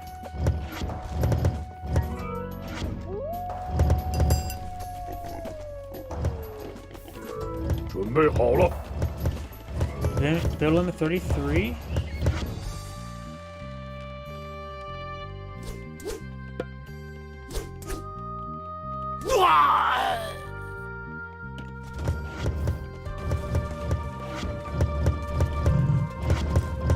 Either way, blue has seized the seas. Oh, Frost Giant. Of course, those access to Frost and to undermine. A very large number of Quillen on the field. And there's the Machine Workshop. Gives access, of course, to Fire Archers, Shuko News, the Siege Crossbow, and the Axe Cart. Excuse me, Axe Cart. Fire Archers are a mix of anti-structure and anti-infantry. These walls could be cleaned on up.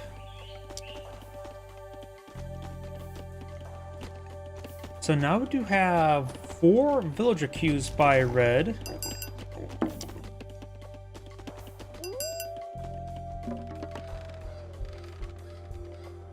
And blue's aging up to the winter harvest gives just better food collection rate, particularly for farms, making them even better.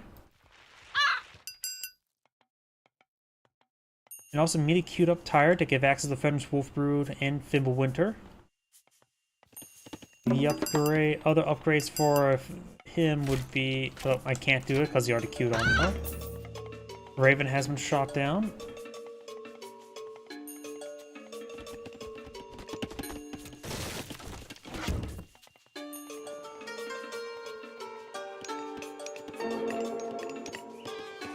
Frost Giant and the Inhari still over here.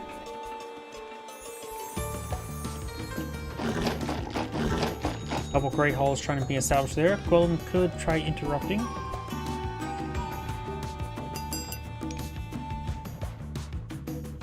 And blue has established a dock there just to get a better drop-off location.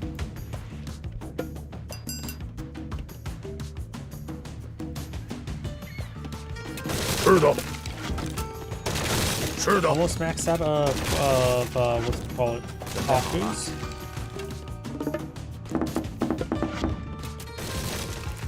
It's probably just combined population. So I'm not so sure why it went for double village, and they really must want to get the village production off. Right now, red does have maxed out villagers.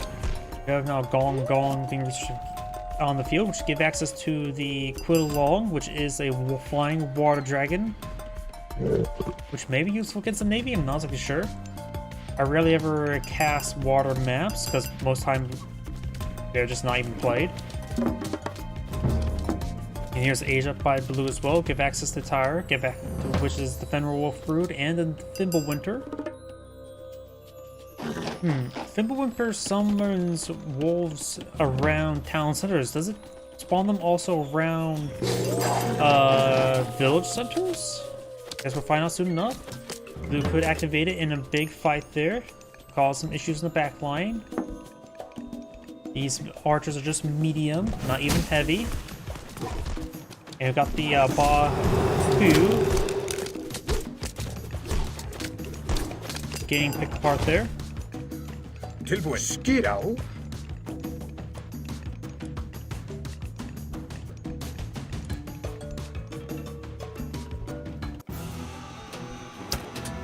We do now have Berserker Gang being researched.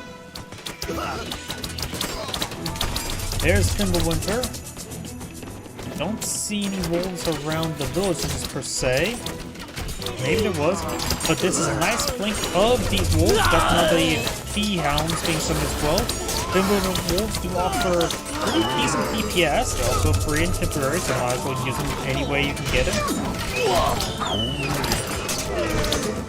Red's now 8 on gold. There's the Great Flood knocking Blue's army into his base. Don't know if that's good or bad idea. These guys are really stacked up. Don't know if there's any AoE. Oh, there's an AoE. The Quillon gets a nice AoE there. Blue's army can rip apart there. We also got some Terracotta Riders. And got a lot of stone stuff being summoned. Yeah, I've got a round clay peasants looks like for emergency repairs. Blue's army pull back there. Huskarls falling back. Tilbúin. There are champion Huskarls. Terracotta Riders getting whittled down. Bright Jarls advancing. Quillon, maybe at full health. It is in fact at full health still. No, it's got some goatees now put in field, ready to take out the dragon. Champion cavalry being researched by Blue. There's Pagoda. Oh, did they change it so now it's more up in the air rather on the ground? Maybe. Terracotta Riders down to 1 health. Does not consume any population, so keeping it alive, even if at 1 health, is useful. Now I got some Pixu trade caravans.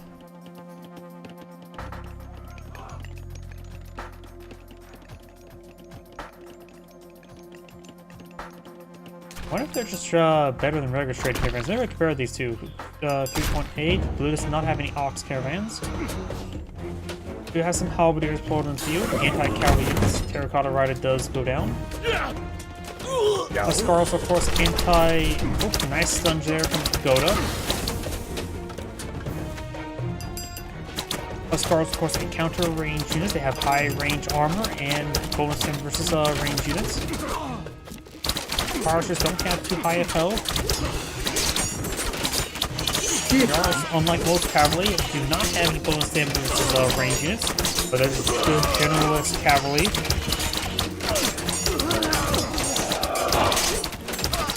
You see some red stuff over here. Looks like he does put some stocks like his free Zoo Wu. Zhuang Wu, or how to pronounce that. Big turtle snake thing.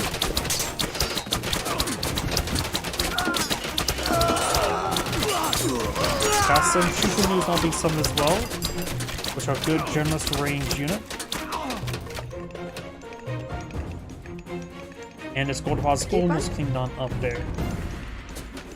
More Huskarls will be a good call. Got some Ox caravans being pulled in the field as well. And your great Jarls being summoned, legendary Jarls. Oh yeah, the sign effect is a shield. It's a secondary health bar from the Chi Wind. Turtle has gone down. Quillon is actually right there. Not sure how much the work got done, but only does range damage, which means it's completely worthless for the structures. So a fortress, maybe even a sentry tower, will defeat it in 1v1 combat.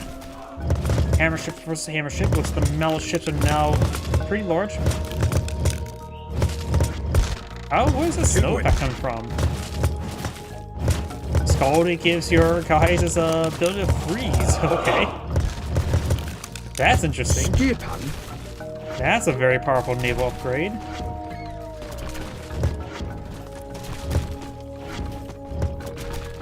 It's its own naval unit, so that's very, very powerful. The undermine has been going field, trying to undermine its opponent. Chuko news here in very good numbers. He needs just more Huskarls. Huskarls are pretty quick as well. They offer decent damage as well.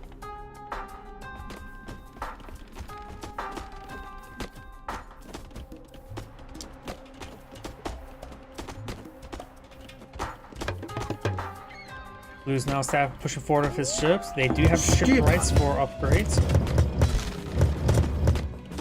Champion shipwrights.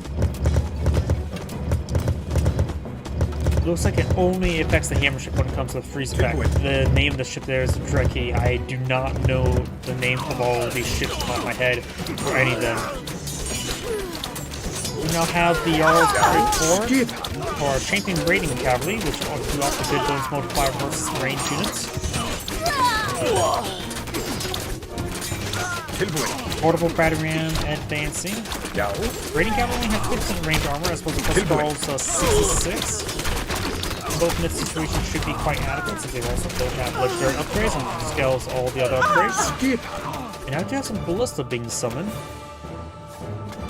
Já. Tilbúin. Berserks are powerful and all, but they do have relatively low range armor. Wait. Sentry tower there.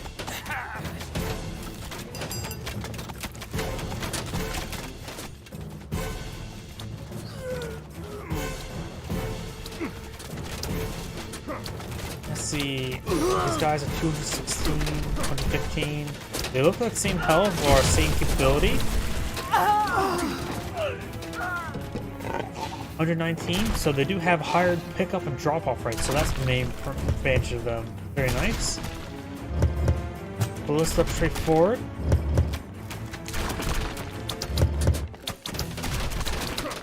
Tilbúin. Battery hands advancing. They have really high range armor, so they're pretty decent at resisting the Shuko new fire.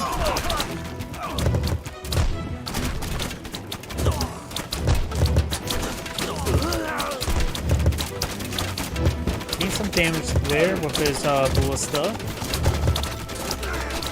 Ballista do have a decent amount of range armor as well, 90%. Huskarls do lose their structure there, and now they're engaging. This hero is classified as ranged hero, at least one of that, so Huskarls should do bonus damage to them. More Huskarls, more ballista, just more Huskarls on the build field as well. Got some siege crossbows being brought in here as well.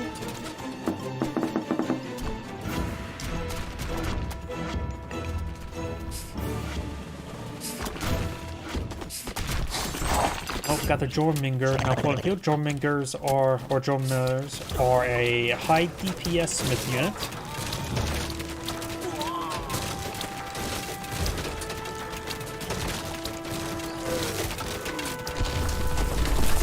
Fortresses, hill forts go on down. Does get stunned there. That stun is just massive. Lasting for a decent amount of time as well. Looks like some of these guys are actually getting killed off by the ballista. They're doing some decent work there. Siege crossbows offer good crush damage, and looks like red does back the game there. Zangrade saying, thank you for watching, and on to the next replay. Well, I have enough energy with me for one more replay tonight. I am, like I said at the beginning of the stream, I am not 100%. I had no sleep last night. Or very little sleep, I should say.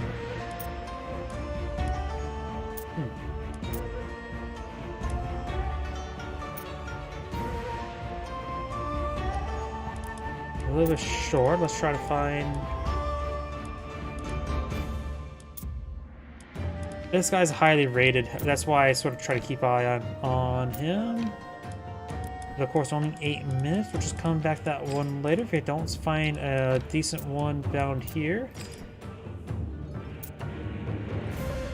This one will probably be best, even though the other one's highly rated. This one is, of course, at least 23 minutes long. So it's more guaranteed to be a better replay. Because 8 minutes, it could be end the next minute.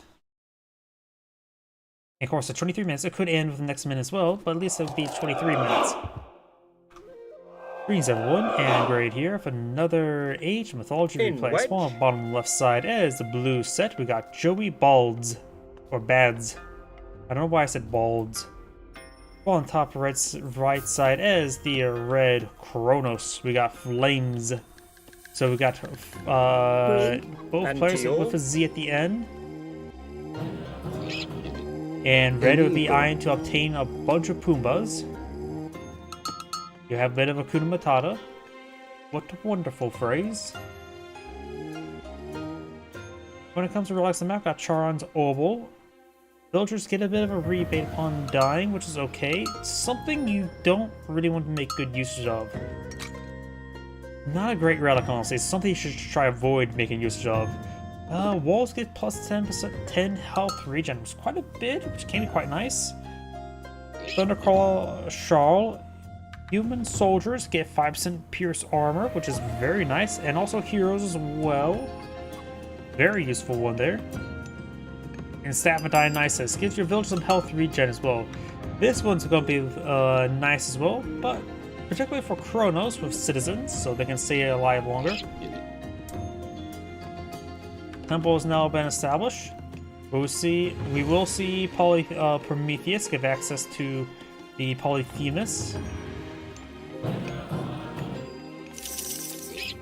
And I feel we're going to see a Nubites by Blue.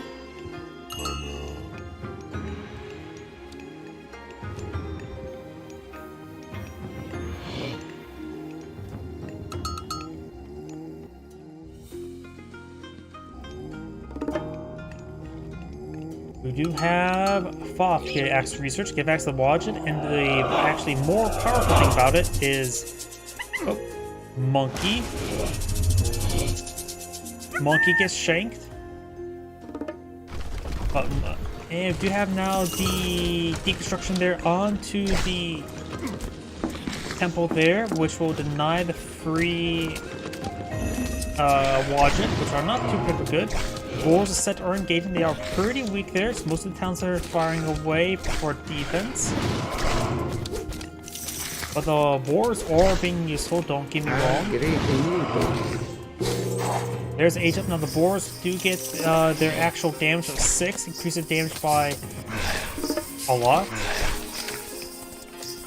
Some Blues villages are going down, so decent raid there. Also got some gazelles. Another Prometheans there. 6 damage, 1.1 attack speeds. Versus the boar, who also have 6 damage, but it's faster attack speed, but less health. And the offspring does go down, gets smited by a priest. So a decent raid there by Red, but now Red has no military units in the field. Temple being time shifted back on home, so got a bit of harassment, raid, and now to Eco, going for the secondary town center. The animals are of course better to be eaten than used for combat, but the problem is he has plenty of food already there, so, and seeing how aggressive his opponent was, I can understand him trying to be defensive at the moment. Right now, Set has 2 villages on food and mostly clearing up gold. I'm not sure what he's going to do with all this gold. Hasn't queued up a minor guard just yet. Chrissy Nephitis, of course, to make a increased healing rate. It's not super important. It's hard to make use of that ability unless you're playing the campaign. And of course, got Leviathans, which is not going to be important. There's no war on this map. Increases Priest and Pharaoh hit points against Priest and Pharaoh hit points and damage against myth units. Actually, oh yeah, if we click on. Actually, click on it does not bring it down there for me to scroll down. Oh wait, I can scroll down right there. Okay, got it. And of course, get a bit of gold upon death, so a bit of gold rebate upon death, which is quite nice. Or you can go for the myth units get life steal, which is nice. Force of the Winds. Here's your catapults at age earlier, and infuse your scarce siege weapons destructive power wind, so it gives you the damage. Sling the Song gives them plus 75% damage versus infantry, make it a bit more generous, and Bone Bow for his chariot archers have increased range. Plus 2 range is very nice. And it looks like she set A is going to be Ivan Nephitis, which is the Scorpion Man side. Chronos course can go for either Hyperion, which gives access to Pioneers of Sky, giving Hyperion names are Siege Breams, that's your ship, so not important there. Satyr damage. Has Sons of Suns, make all your oracles heroic, and makes your future oracles heroic. And Heroic Renewal gives your heroes a little bit of health regen and hit points. Or I can go for Rhea to give access to the Dock Heal. This one enables your fanatics earlier and trained faster.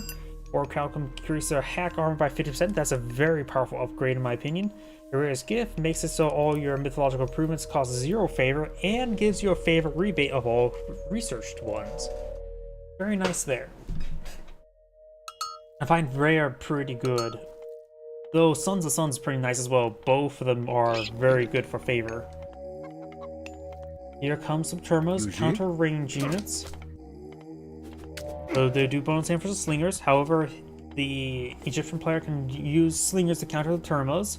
However, red, the Chronos could either pull out Termos to counter slingers. However, Seth can pull out more slingers to counter Termos, and so on and so forth.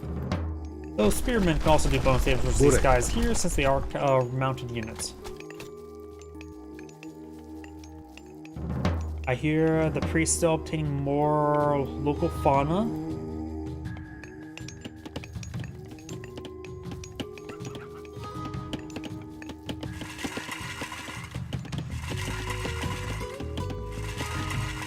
Red's heading down south. And we do have a obelisk there. A good number of, wait, a village center. Okay, I've been seeing a decent number of village centers. Did the recent patch buff village centers?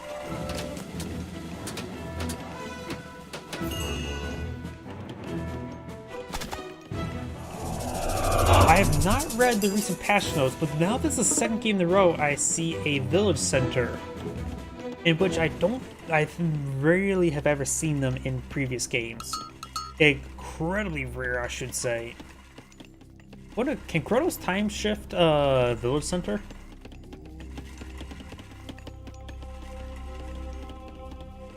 We do now have the temporal chaos, increased number of time shifting you can do.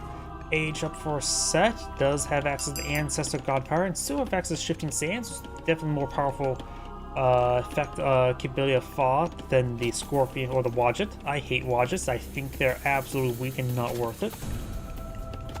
Perma's trying to take out this obelisk. It does have 90% range resist, but the opponents with 50 base health, they don't last too long.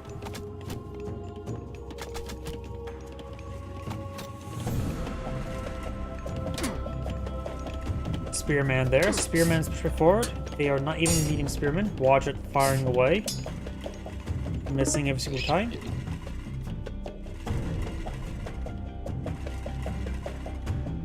And now we do have Hyperion queued on up. We'll give access to Satyrs and Sons of Suns. And make your heroes have health regen and be a bit more healthy.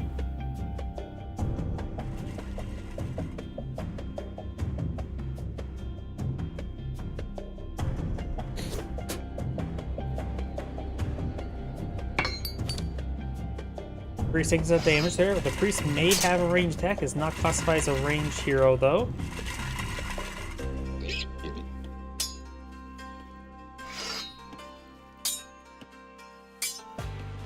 More mellows and medium infantry being queued on up.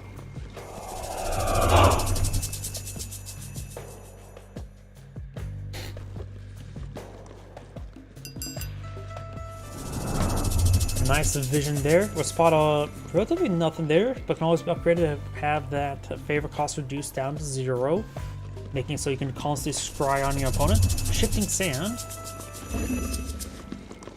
Ooh, I didn't see those siege towers. Siege towers taking on the town center. Villagers pop on the other side. Villagers, including citizens, do get plus 15 bonus damage versus siege tower or siege weapons.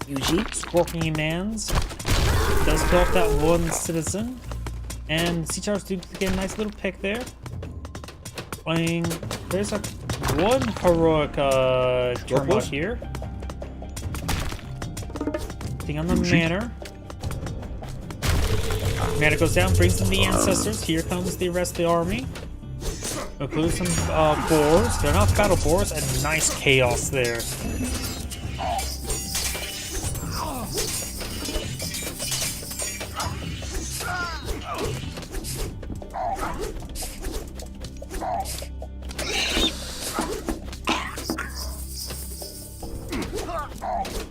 Satyrs now being picked off there. Got now the ancestors engaged with these citizens. And ancestors will last for another 25 seconds, so can't just wait it out. Though Blue's not charging forward to support them, which may have been an oversight.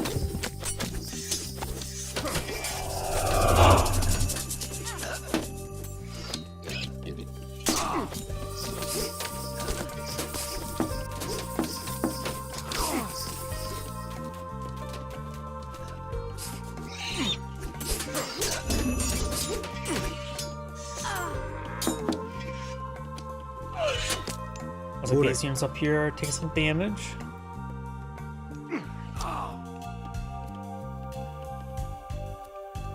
We do also now have the shut-off, makes it so your farms cost 50% less and build 50% quicker.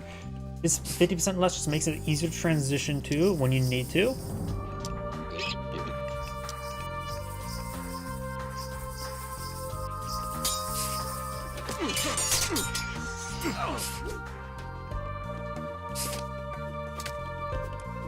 Crocodile may go down.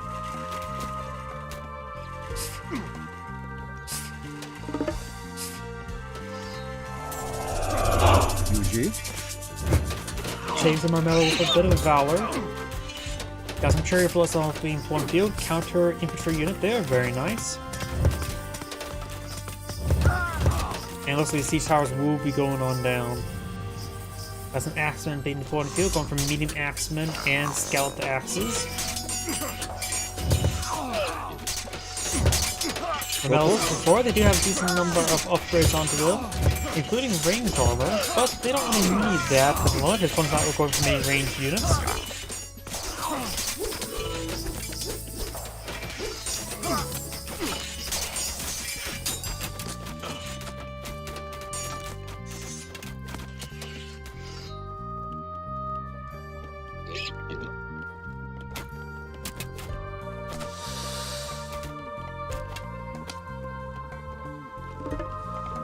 And Reznov point out, the Lord's going for Promethean. I wonder if he has upgrades on the Promethean. Doesn't appear to be. If he's going for this many Promethean, you may want to get the triple offspring upgrade.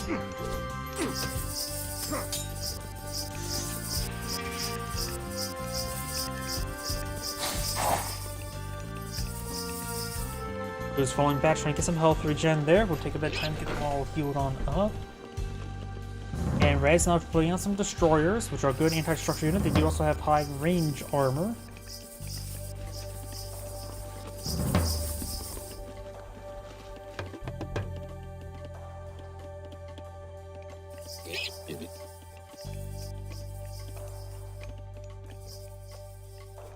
Let's obtain this local farm down here. They're killing some bears. They're quite unbearable. Burek. I just saw something, one of the clay upgrades, which does increase the Promethean offspring number, as well as increase their health.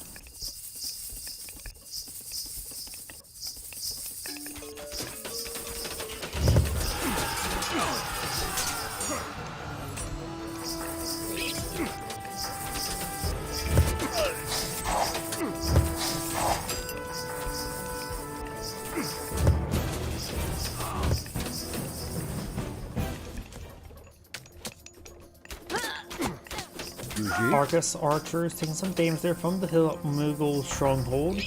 Now got some camels from the field, which will have anti-cavalry damage and anti-range unit damage. They are heavy as well. Cherry Ballista, Scorpion Man taking a decent amount of beating there.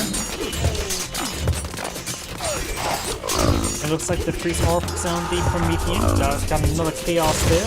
Some Prometheans are pushing way forward to track some Thread's army.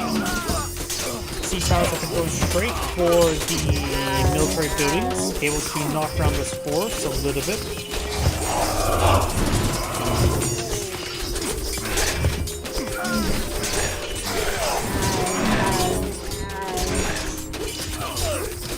We still got Crocodile on the field. Blue Sparrow is pushing forward as well.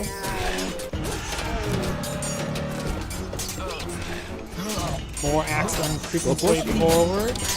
Now the camels are advancing, but some camels are going to go on down.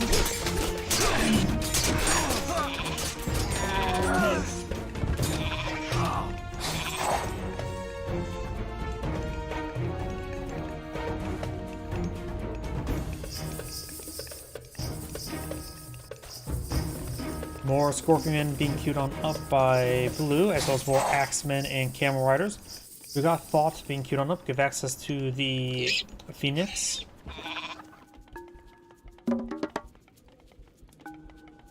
We're trying to go for another town center.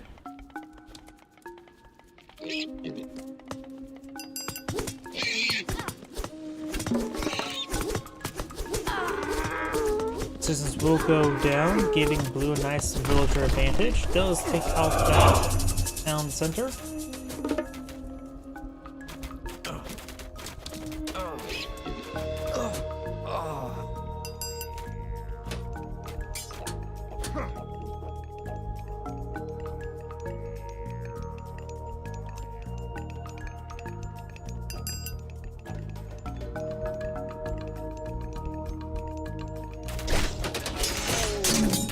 Before got very good enough, a very large number of these team, not a whole lot of here priests there. We do have now deconstruction on the Miggle stronghold, which apparently got paused. What? Oh wait, no. The health doesn't go down once being deconstructed. Never mind. I don't know why it looked like it got paused. We do have now Watchtowers starting to be established. Blue's army getting ripped apart pretty quickly there. Red's going for more Mellows. Blue's village need to fall on back. Gold deposit here is seized enough. Mage want to fall back to another gold deposit, so there's that one there. Multiple buildings contention forward. Try and get some frontline production going. You have a mine for the soldiers here as well as the villagers here, so you get cost reduction on these units.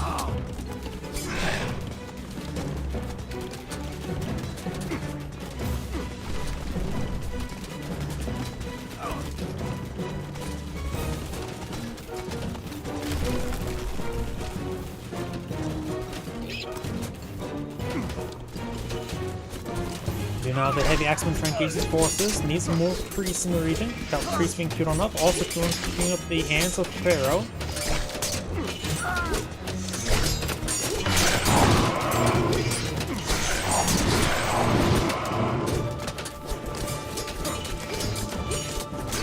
We have another sword falling on back.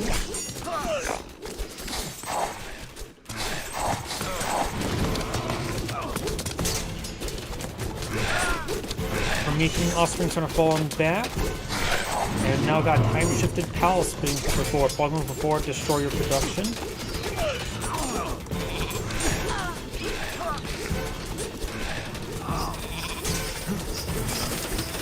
Argus Archers find a way to take us on the priest. We'll take on the Pharaoh number 2. Pharaoh number 3 does escape on out of there.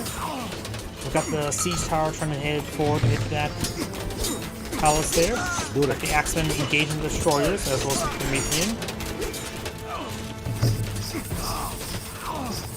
Got some slingers being flown to counter up these archers. These slingers are just regular slingers, not even medium slingers. Axemen start to fall back there. Priest firing away against these Promethean offspring and Promethean. Palace is taking a bit of beating there, but being punched by a bunch of Promethean.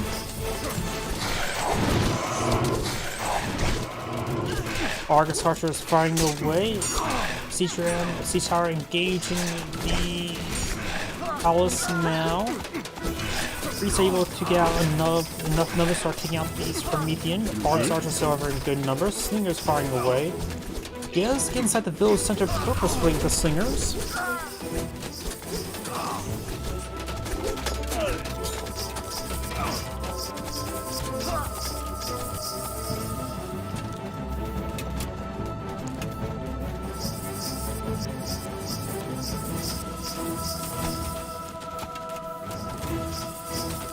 And now do have Atlas being queued on up, which give access to Argus and to the Implosion Godfire. And I think it's aging up time of the Implosion.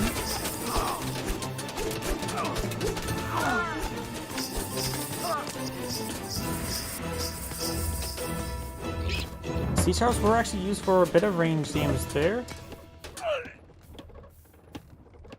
We now have some chariot archers pretty forward. They're just medium chariot archers, however.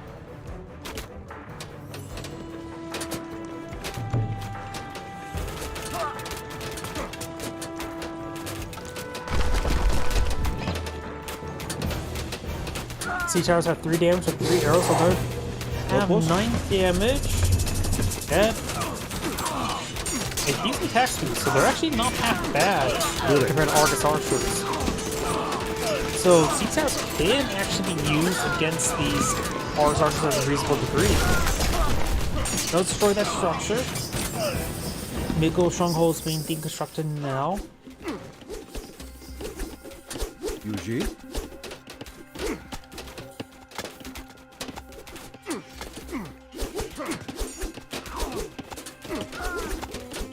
Blue's not going for a mass number of units there. Chronos is, of course, aged on up. Implosion has not been summoned. Of course, this is 2 free Argus there. Argus do not have any crush damage. Priests could start pelting them. They have a lot of eyes poke out the glowing rocks. Clairvoyance queued on up, and Thought still has nowhere near enough gold nor food. And Blue is only as wood. He has no real food income at the moment. In reach. Or does have a number of farms there and gold. He has too many villagers on wood at the moment. 50 villagers, 42 villagers on wood is not good. And he can't use wood to build farms. He has to use gold. Argus being picked off by the priests. Very nice. There's the implosion. Argus may go down.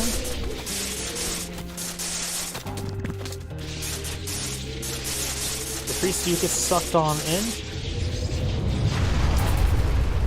And again, all the intriguers just died. I think they may have buffed implosion from the previous patch, because now it just absorbs a bunch of entry and just eliminates some existence. They don't even produce carcasses anymore. Shifting Sand summons large them, of course, back to safety. We will need some priests to heal up those units there, though. But nope, they're actually way up here.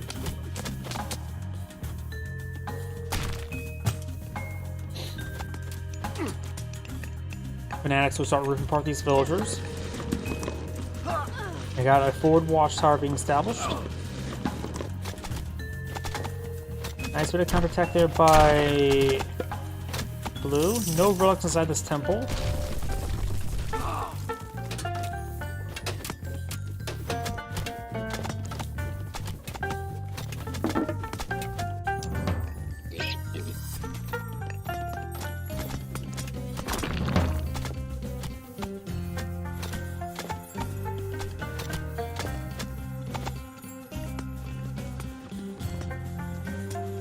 Not looking good for Blue.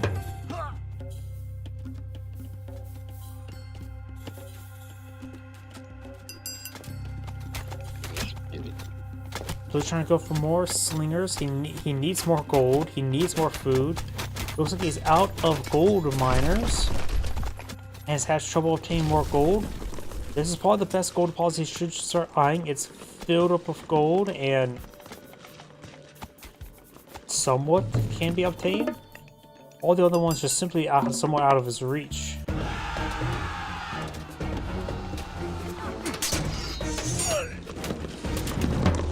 Military barracks trying to be built there. Does get destroyed there. Got the town center here as well, providing some fire support.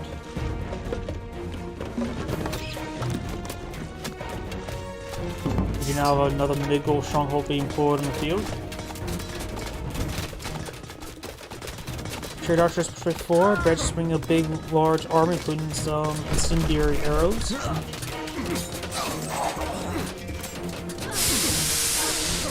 And a bit of AoE damage on those villagers. Starting to get melted a little bit.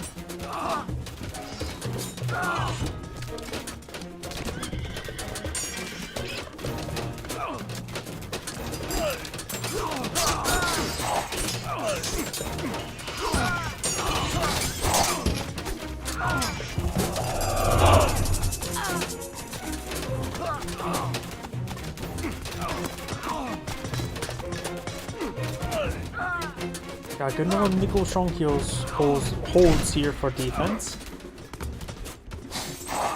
But Blue, I don't see any way that Blue can actually pull out victory right now.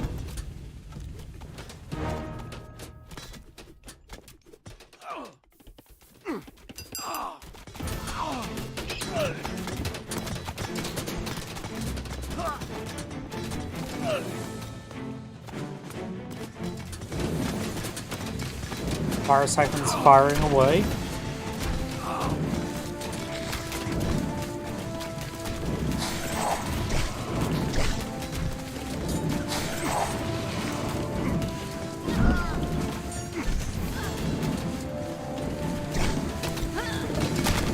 More shard archers being summoned. These shard archers back on off. Of course, they're unupgraded. Blue has not fixed his gold problem. He's now being low on wood as well as food. And Blue does back the game now. This and grade saying thank you for watching, and on to the next replay. As mentioned beforehand, that shall be my last replay for tonight. So everyone, thank you for watching, have a good evening, and get some good rest.